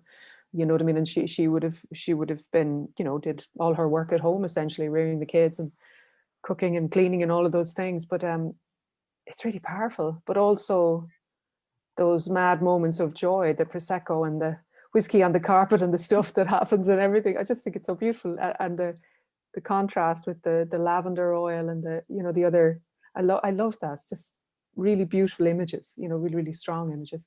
I can see that woman. I can see that woman, you know, or a woman. I can see exactly. A woman. Yeah, it's, you know, it's just trying to find yourself in lockdown is such a strange thing, you know. But I felt when I began to try and find myself in lockdown, I just found myself connected to so many generations. Yeah. You know, of other women who tried to find themselves in, you know, in between four walls. Yeah. You know, and I was like, this has happened for generations upon generations for women. You know, we get the opportunity to go out and to be out there into the world. And I noticed as well that my partner, who's a man, and he was taken to it a lot easier, and I was kind of getting really resentful. I was like, why is this so easy for you? This is really hard for me. How can you sit there when everything else needs to be done? And like, and I was wondering, you know, why it was easy for him and not for me. But yeah, you know, but also healing, you know, and finding those moments of healing. And I guess the question I'd like to ask you as well, you know, before we finish up is, you know, we're talking about, you know, the macro, we're talking about the you know, intergenerational, we're talking about governments, we're talking about these institutions, we're talking about a lot of ghosts as well. You know, as much as we hold on to so much, a lot of these people will never be accountable because they're gone. You know, and so, and a lot of people won't see justice because they're gone, you know. Yes, absolutely. And you know, and there's so many issues with that as well, because these women are at a certain age, and you know, they deserve peace. They deserve peace at this point, you know, and I wish so much of that peace for them.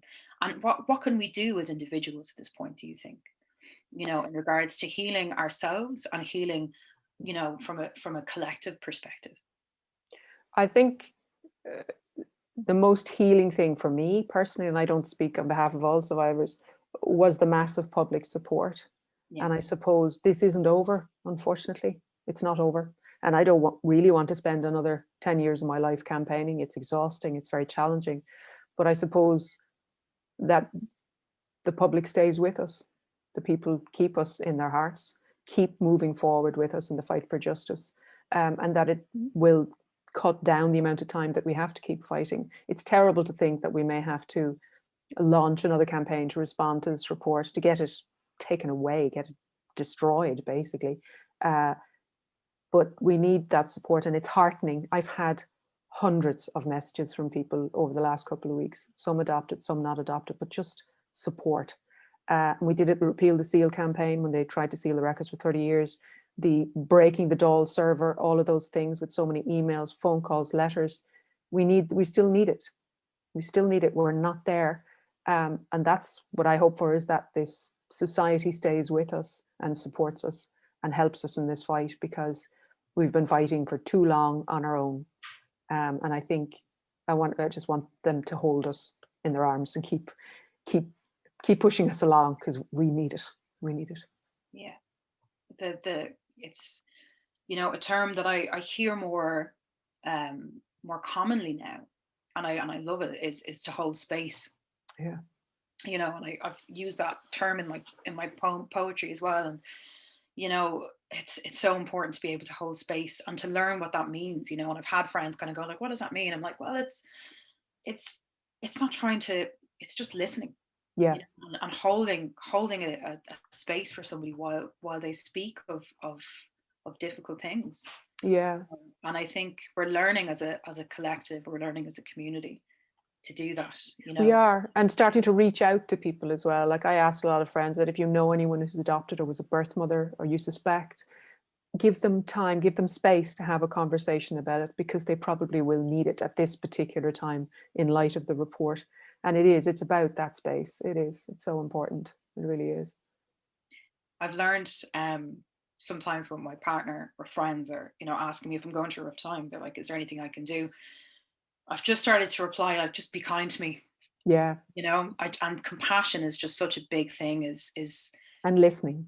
And listening, yeah, you know, and you want to help in some way, you know, and sometimes your friend being like, I'm so angry for you, I'm going to go down to the Dáil and I'm going to, you know. Or I have a friend of mine who contacted me recently when they saw the New York Times article, and they were like, I'm so angry for you, I'm going to find your dad, and I'm going to find your granddad like tomorrow. And I'm like, you do that.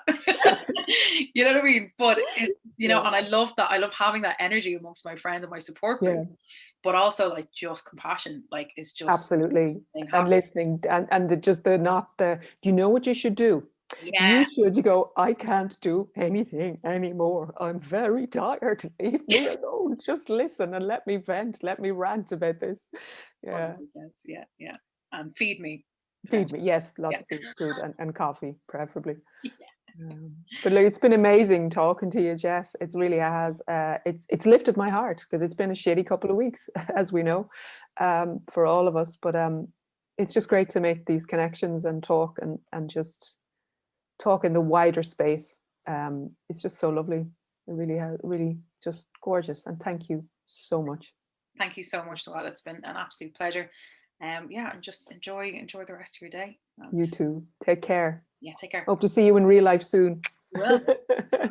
Take care. See you. Bye. Thank you very much for watching.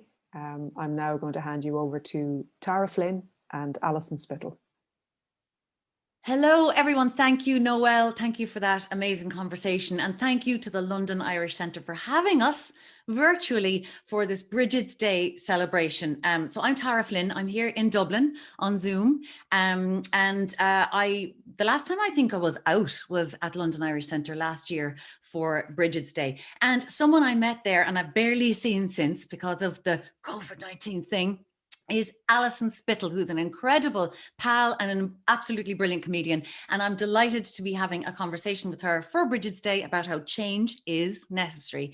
Please welcome Alison Spittle. Oh, Tara, it's so lovely to see you. Lovely to see you. Lovely to see people. It's amazing to be out. I washed my hair.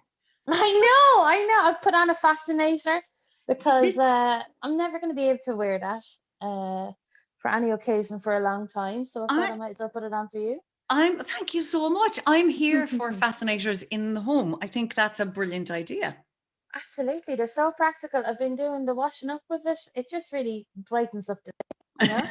I think that's essential. Anything that's getting us through the day at the moment. So most people watching will know who you are and what you do. But just in case people are a little bit behind the curve, why not bring them up to speed? Tell us a little bit about you.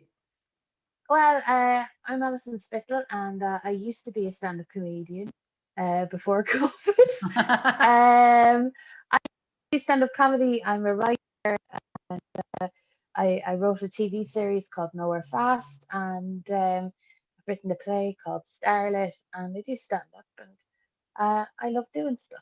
Yeah, that's how I would describe me. I don't know, is that okay?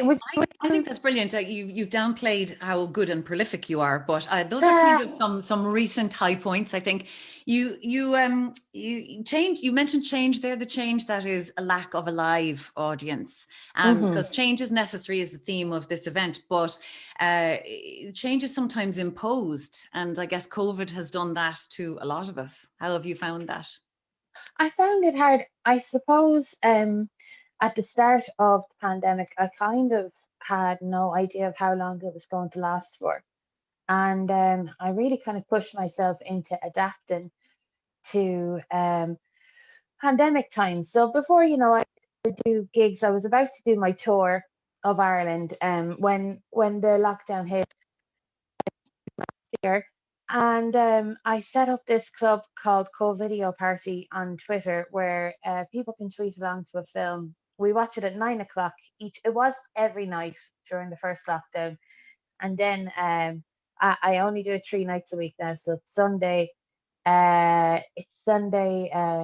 Well, actually, tonight we're going to watch Girls, which I'm very, very excited about. Amazing. I know. It's an film.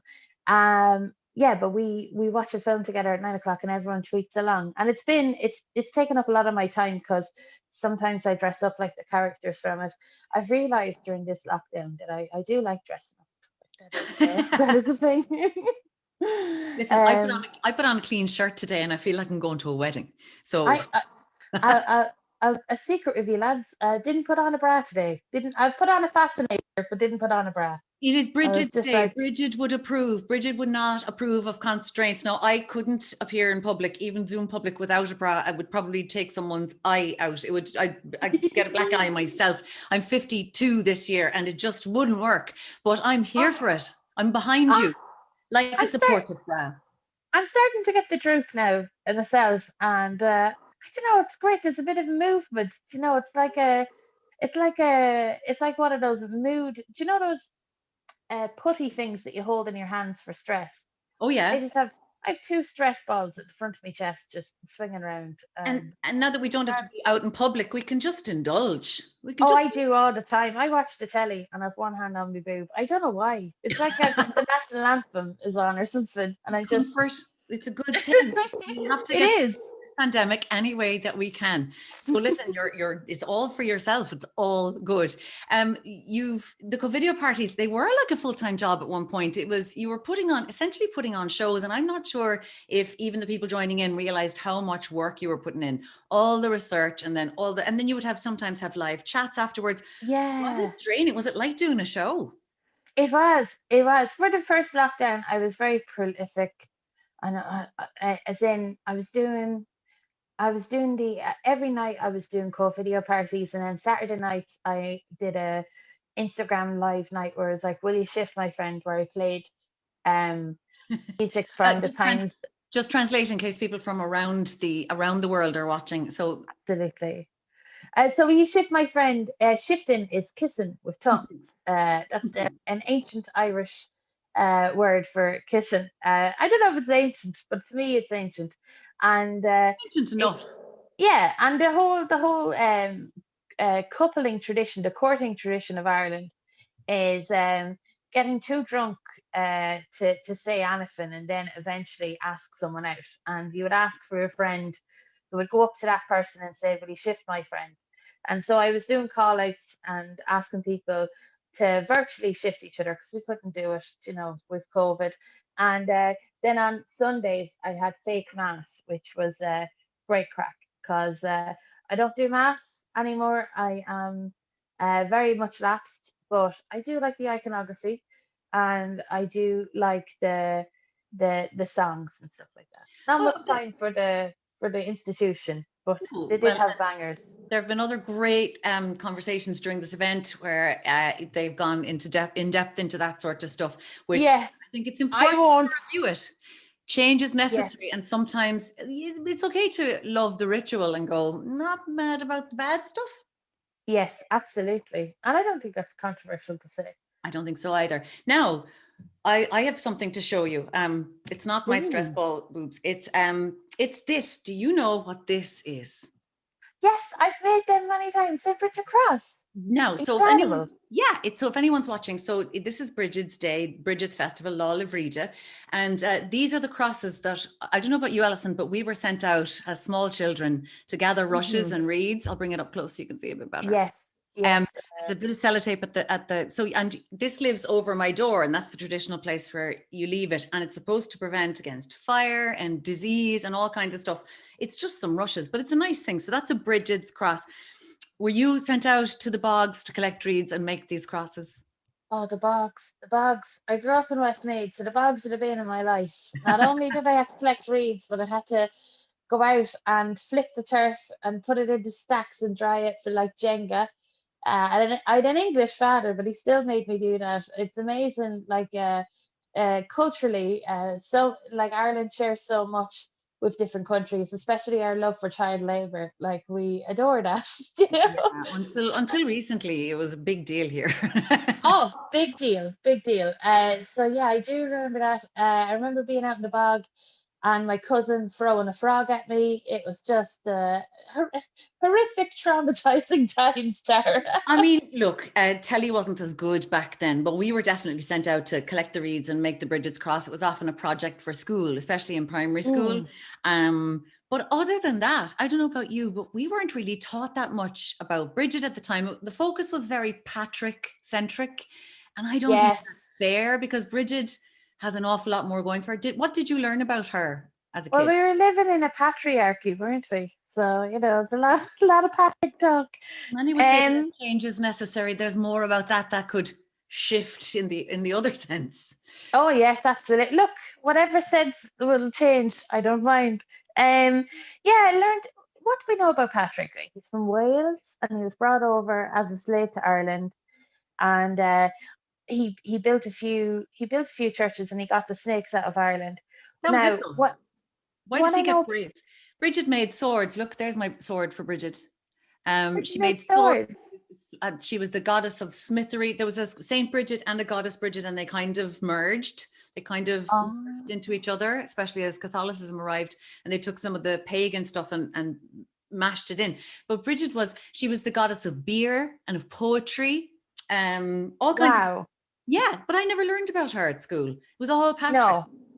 No, I think maybe like in my adult life I learned a lot more about her. She tricked the High King for land, didn't she? Tell us that story. So the High King, she visited the High King and she was negotiating with him. I was like, will you give us some land? I want to build a church, wasn't that her thing? Yeah, kind of an abbey or a convent, I think, yeah. Oh, and the High King was like, all right, yeah, I'll let you do that, but only as far as this blanket will go. That's how much land you're going to get. And then, the blanket got bigger, isn't that it, Tara? Was there a pig involved? I don't know. There were often pigs and cows. She's also the goddess of domestic animals. Listen, I've been doing my research, never fear. But good, I'm glad you did. She used to go around with I think it was a white cow. She was also the goddess of dairy products. Wow. So, yeah. But so I'm sure there was. So yeah, she took off her cloak and she said to the chieftain, I'll tell you what, you're not going to give me any land. You're not going to donate it. And that's grand. That's fine. She said, don't worry about it, chiefy guy. I'll just take, how about this? I'll just take as much land as this cloak covers. And he went, a woman's cloak. And he said, fine. So she took off her cloak and laid it on the ground, and didn't the cloak unfold and unfurl and cover many, many acres? And so she got a big old plot of land. Wow. Is that why we're not allowed pockets now on our clothes? There's no pockets for us. No pockets and very few rights until recently. Change is necessary. So Brigid was never afraid of change. She was like, even if it meant a little bit of cloak related duplicity. Look, I think that's beautiful. She's a great saint. And what was the goddess like? What aspects did it take what did the church like about Brigid, the goddess? I think they liked her fierceness and fertility, because they always wanted control of that. So she was in charge of midwifery, and that's what the 1st of February Imbolc is all about. It's about fertility. So it's all the little lambs that are a coming and all the new life bursting up through the ground. And I think, well, the church was always very good as well at taking the good stuff and keeping a lot of it as a good thing, and just saying we do respect the land that we're on, and all of that stuff was good, I think. But some of it was like, this stuff is cool, we're just putting that in our basket.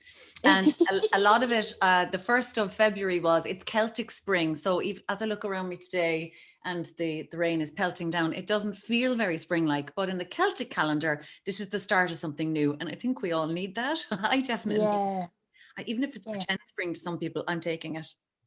Oh no, absolutely. And I kind of, the thing I hated about winter was, 4 o'clock approaching, and you're like, oh, I need to get out of the house and get at least 10 minutes worth of daylight onto my skin or something like that. You feel like the whole day is wasted. So I am looking forward to the days getting a bit longer. Are you still enjoying the walks, capital T, capital W? I know that everyone's been going for the walks, and some people are over it now. What about you? Oh, look, I'm over it, but it is needed. It's so annoying. It's like cod liver oil at this stage. If I have to look at the same piece of graffiti over and over again, like it's it is. I'm definitely over it, but I not what else is there? I suppose you have to make the best of stuff, and it's nice to see. I think Christmas kind of broke it up a bit. The decorations were lovely to look around. But yeah, it's just I'm kind of looking forward to spring now. I see why people celebrate the change in the seasons more so this year than any other year. I think we should make it a big day like Christmas. I mean, definitely. Brigid used to, apparently, that was another thing they did. Brigid used to go around the houses and kind of, if you left out a bit of a rag or a bit of cloth, then on a hedge, she would come and bless it. And then that would take away any throat ailments, things like that. This is amazing. Isn't she unreal? And they only talk about Patrick. I'm telling you, Her Story, the organization called Her Story in Ireland, Yes. they've been advocating for a big Brigid's Day festival to take over from that lad who basically banished some snakes and waved a shamrock around. And I'm, fair play to him for doing that. Yes. But I'm just saying she's got a lot of other stuff under her belt. Yeah, no, absolutely. And I think the other thing when this is all over is that there needs to be more gatherings and festivals and coming together. And spring is such a lovely time, and it seems like such a positive festival. I mean, I wish as a kid it was more to me than, oh, we have to collect some reeds for school. Same. There's a well, there's lots of St. Brigid's wells around the place. There's one near my village, and it's quite a holy place. And there's where I'm from, actually, I'll give you a bit of history. Yes, this is what it's all about. So I'm from a village near the Ishnok, which is the ancient centre point of Ireland. It was a place in Ireland. There are 4 provinces at the moment, but hundreds and hundreds and hundreds of years ago, there was 5 provinces, and that was Munster, Ulster, Connacht, Leinster, and Meath. And Westmeath and Meath were the one province.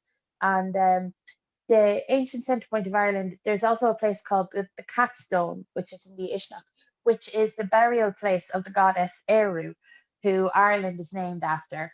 And there's just but there's also a St. Brigid's well really nearby, and it's such a beautiful part of the world. Westmeath has some nice places, and there's a lot of stuff like wishing trees. And there's the thing I love about Ireland is our kind of we put a lot of value in rituals, and a lot of value in art and little trinkets and stuff. And I mean, I still light candles for people. It brings comfort, and being around the Ishnok, there's just so many rituals. When I was a child, I remember seeing Native American people in my local pub, and they're in their full regalia. This is around the millennium.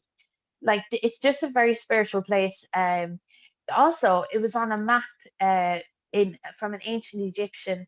Like, the Ishnok was on a map before, like, Dublin, or before anything kind of existed like that. So it does feel lovely to be from a place near there, and it's so nice to get a lift going to the train, and you just look, and all the hedges are grown, and Westmeath is so flat, and you're just going, like, that place was really important to so many people. And this is what St. Brigid's Day is to me, is kind of like the ritual and knowing how important it is to people. And it's nice to be around that.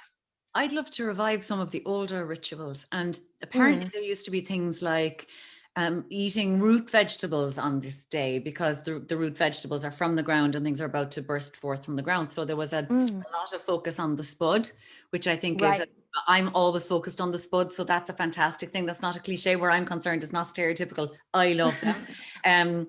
But there was apparently you would take out a spud, and it's in few traditions around Europe. You take out the spud at the beginning of spring, and you thank the spud, and you cook the spud, and you eat it, and you revere it for the fact that if you planted even 2 halves of the same spud, they would both sprout, that they both bring life. And wow. Yeah, and there's some tradition in Europe about somebody in the village or somebody cooking in the house would be the old potato woman.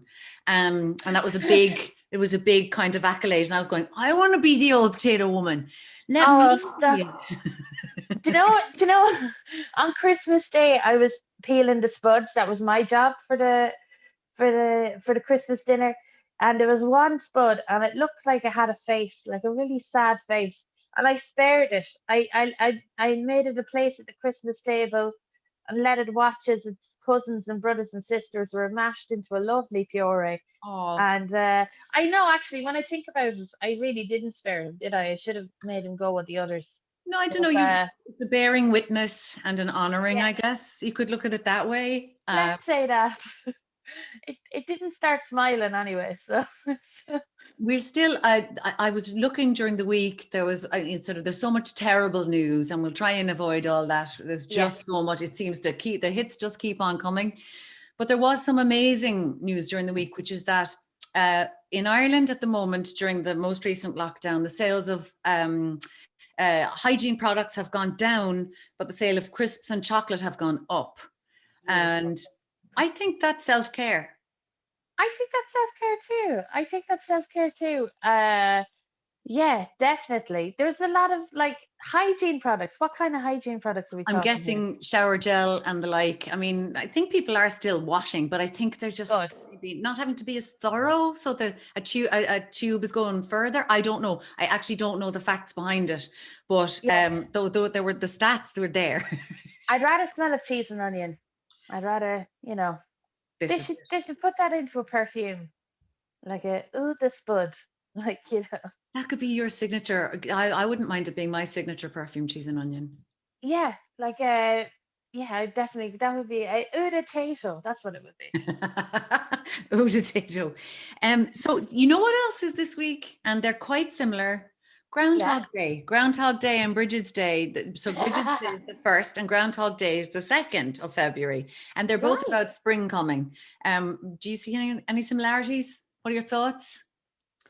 Like I think we've been living Groundhog Day for the past year, and it's kind of amazing coming up now, because I think we didn't think that it would be like this at the moment, like that we're inside, and it's nice to round off the year to know that spring is coming. So it's a bad thing to be here for a full year, but it's a good thing to look forward to stuff. And I don't think spring will eventually come. I think that's what we're all getting as well. Yeah. Spring might be later than normal, and there might be setbacks, but it will come. A change is necessary, but change is also inevitable. And I think that's what the groundhog teaches us. If he comes out and sees his shadow, it's going to be an early spring. And if he doesn't see his shadow, it's going to be a late spring. But spring is coming. That's good. Yeah, we should ask him about vaccines and see. Yeah, Punxsutawney Phil. That groundhog can find it out. And where is he on the list? Does his celebrity bump him up? Is that fair? I don't think so. My granddad got his vaccine the other day. Did he? We're delighted. Yeah. He's really happy about it. So I mean, that's the only news, isn't it? Like, family are just ringing up and going, "Did you hear now who's got a vaccine?" Like it's a car. Should be well now to be doing about that vaccine. That's amazing. That's what's gonna happen.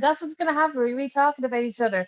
Instead of you'll never guess who died, it's gonna be you'll never guess who got the vaccine. You never get. Did you hear? They don't even have asthma. Yes. Yes. I saw her. She was doing a marathon last week. I can't believe it. We'll always find a reason. To have those. Yeah. It'll be great when it's there, when we can have live gigs again. I really miss being in front of an audience. And I also miss, that's one thing that's had to go for exactly that reason. Like you're saying, there's no news. So observational comedy is very hard to write. Oh, very hard. Do you know what depresses me now is the soaps, where you're watching it. And I haven't seen anyone shift on screen in about a year. Bring shifting back. I didn't know how much I missed watching it on the telly. Although Bridgerton now, that more than made up for it. Did you watch that? Oh God, yeah. I downed Bridgerton in about 2 days. Me and my mum went through it in 2 days, and there was my stepfather has he's legally blind, so I would often tell him what's happening on the telly, and I tell you, it was very awkward.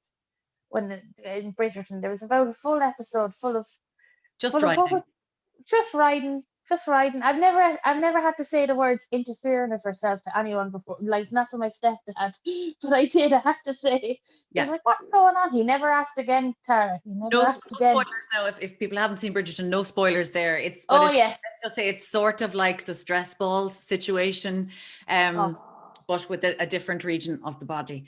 It was very, very exciting. We watched Bridgerton in about 2 days, and then my husband the next day we were watching something else, or he took the dog out or something, came back and said, my eyes, things aren't as colorful as they were yesterday. My eyes are broken. Bridgerton has broken my eyes. I expect too much color from the world. So before we wind up, I wanted to ask you something not serious, but on a serious note. We talk because the theme is change. change Yes. is necessary. But do you find you're very, I've always been very vocal about change or things I think that need to happen. You have as well, but something that showbiz doesn't tend to reward. Yes. What would your thoughts be on that? I'd say that's still happening with you, Tara. I don't know, like I would say it is. I mean, you were very vocal during the marriage equality referendum here in Ireland, all those big changes, and you've been very vocal about the repeal campaign. And it doesn't, you're not rewarded for it in showbiz, I think. Has it had an effect on you, or has anyone said anything to you? And would it make you stop being vocal? I don't think it would make me stop being vocal. I don't. Let me think of. Let me give this the actual proper thought that it deserves. I think, okay, this sounds like I'm copping out and it's like some sort of politician answer about stuff. I think what I've learned during the lockdown is to give a lot more empathy to people, and I want to believe that like everyone has their best intentions, Yeah, and are doing actions with their best intentions, because that makes my life a lot easier. Was that was a the cat cat. or a dog? That was the cat. Oh my Sorry. gosh, I saw it in the eye.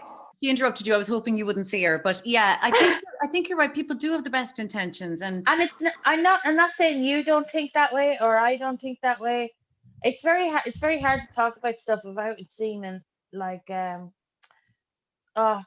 passive aggressive. Do you know what I mean? yeah, It's like this the God's honest, right?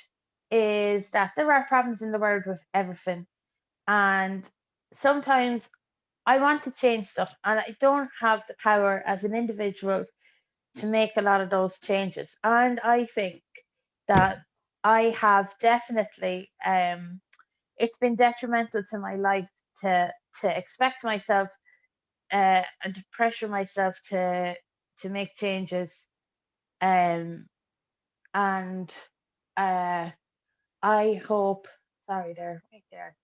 no, this is great. Yeah, no, it's Really just because thoughtful. I do care. I do care. I don't care if do you know what, this past year being on social media, I think for the summer I didn't want to be on social media, but that's how I was making my main form of income. I didn't have any live work, and COVID Party was financially supporting me. And I'm very happy about that. And I love that corner of social media because it's just us talking about films and stuff. And Yeah, it's escapism. And I think my whole job as a comedian has been escapism for people that come to watch and for me as well. And I do talk about stuff that's important to me because like it plays on my mind and it's what I want to talk about. But I found in the summertime, and I had to take a break off social media, and I had to stop. I have to stop for myself and kind of just take a break from social media, and also like not beat myself up all the time about not being vocal on this and not being yeah. vocal on that. And sometimes I can't help it, and I do become vocal on stuff. And sometimes I'll be honest with you, Tara, I regret it. Like I do. Like sometimes I go, is this worth? I know that sounds really bad. I'm gonna cry now. It doesn't at all. But Oh, don't. No. It doesn't sound bad at sorry. all. And I mean, just to give you a break, I think I completely hear where you're coming from. And I'm the same. And I used to say about activism, I used to say, and it's something I've taken a step back from as well. I will still say something if it really means something to me. Or if someone's having a go, I'll stand up for myself or for someone else. Definitely if someone's having a go, I will do that, because I think just letting them off or let it wash, it doesn't really work. And it's like just letting a bully away with it. But by the same token, it can't always be the same people being vocal. And I've always said about activism, it's not a marathon and it's not a sprint. It's a relay. It's a Yeah, it's a it relay. is a relay. And what is disappointing sometimes, I think, is when other people don't speak out and it sort of falls to the same few people again. And I think then that's when when it gets too much and you have to take the kind of break you're talking about, where you do care, but it just can't be you again. I know. And the thing is about that is in comedy, there's been some issues, just for people who don't know, about sexual harassment and assault within comedy. And it's been that way for years. I've been in comedy 10 years, and it's been a big thing, and it's been conversations. Maybe this year and maybe 2 years ago, there was two big conversations. What's really good is that there are stand-up comedians who are working practical ways, and as in like there is a group of comedians coming together to try and set up like a code of conduct, and it's really positive, and we want to get as many comedy clubs and festivals involved, and it's just about a code of conduct of like how you treat people, like and hopefully it will stop behavior like this in the future. And we're working with Dublin Rape Crisis Centre and the Good Night Out campaign. There's going to be a website, and it's really for everybody.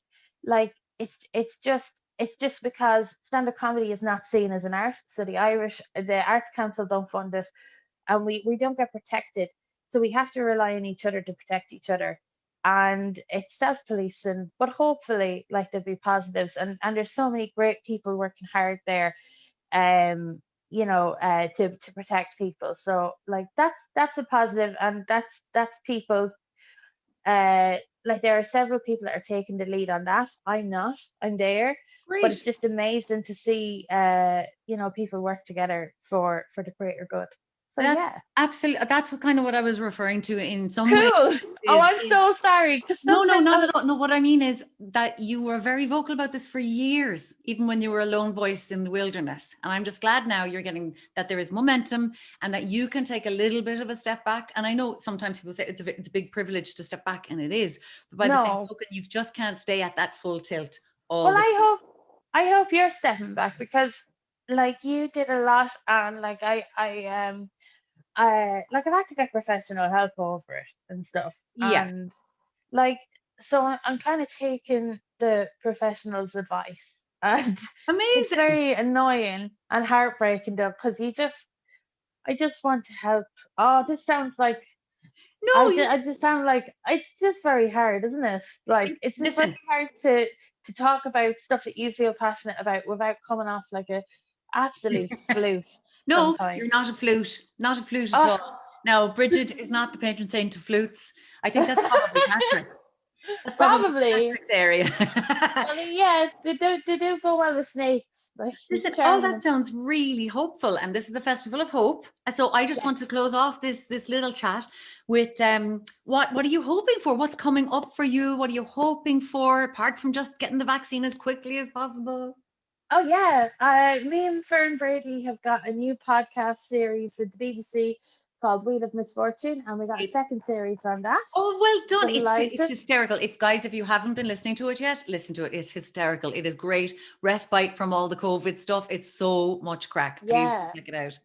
And also, co-video party is still going until we're allowed out again, and then hopefully I get to do comedy after. And that's all that's coming up.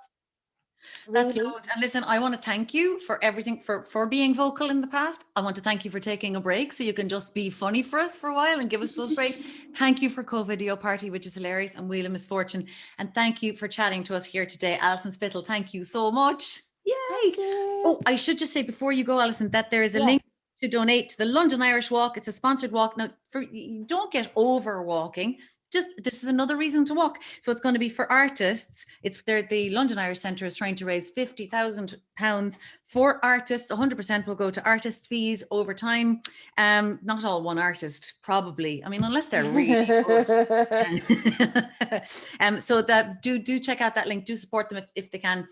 I want to thank Alison very much for joining us here today. I want to thank London Irish Centre for holding this event. They've tried over the years, along with the embassy in London, the Irish Embassy in London, to make this a really special time, a really special day. And I just hope that in Ireland itself, people will cotton on to how amazing Brigid is and how cool Irish women are, and that we deserve a little bit of a celebration around this time, whether it's about spring or a goddess or a saint, or about Alison Spittle. Wherever you are, just give her a little cheer. Thanks for having us. Bye.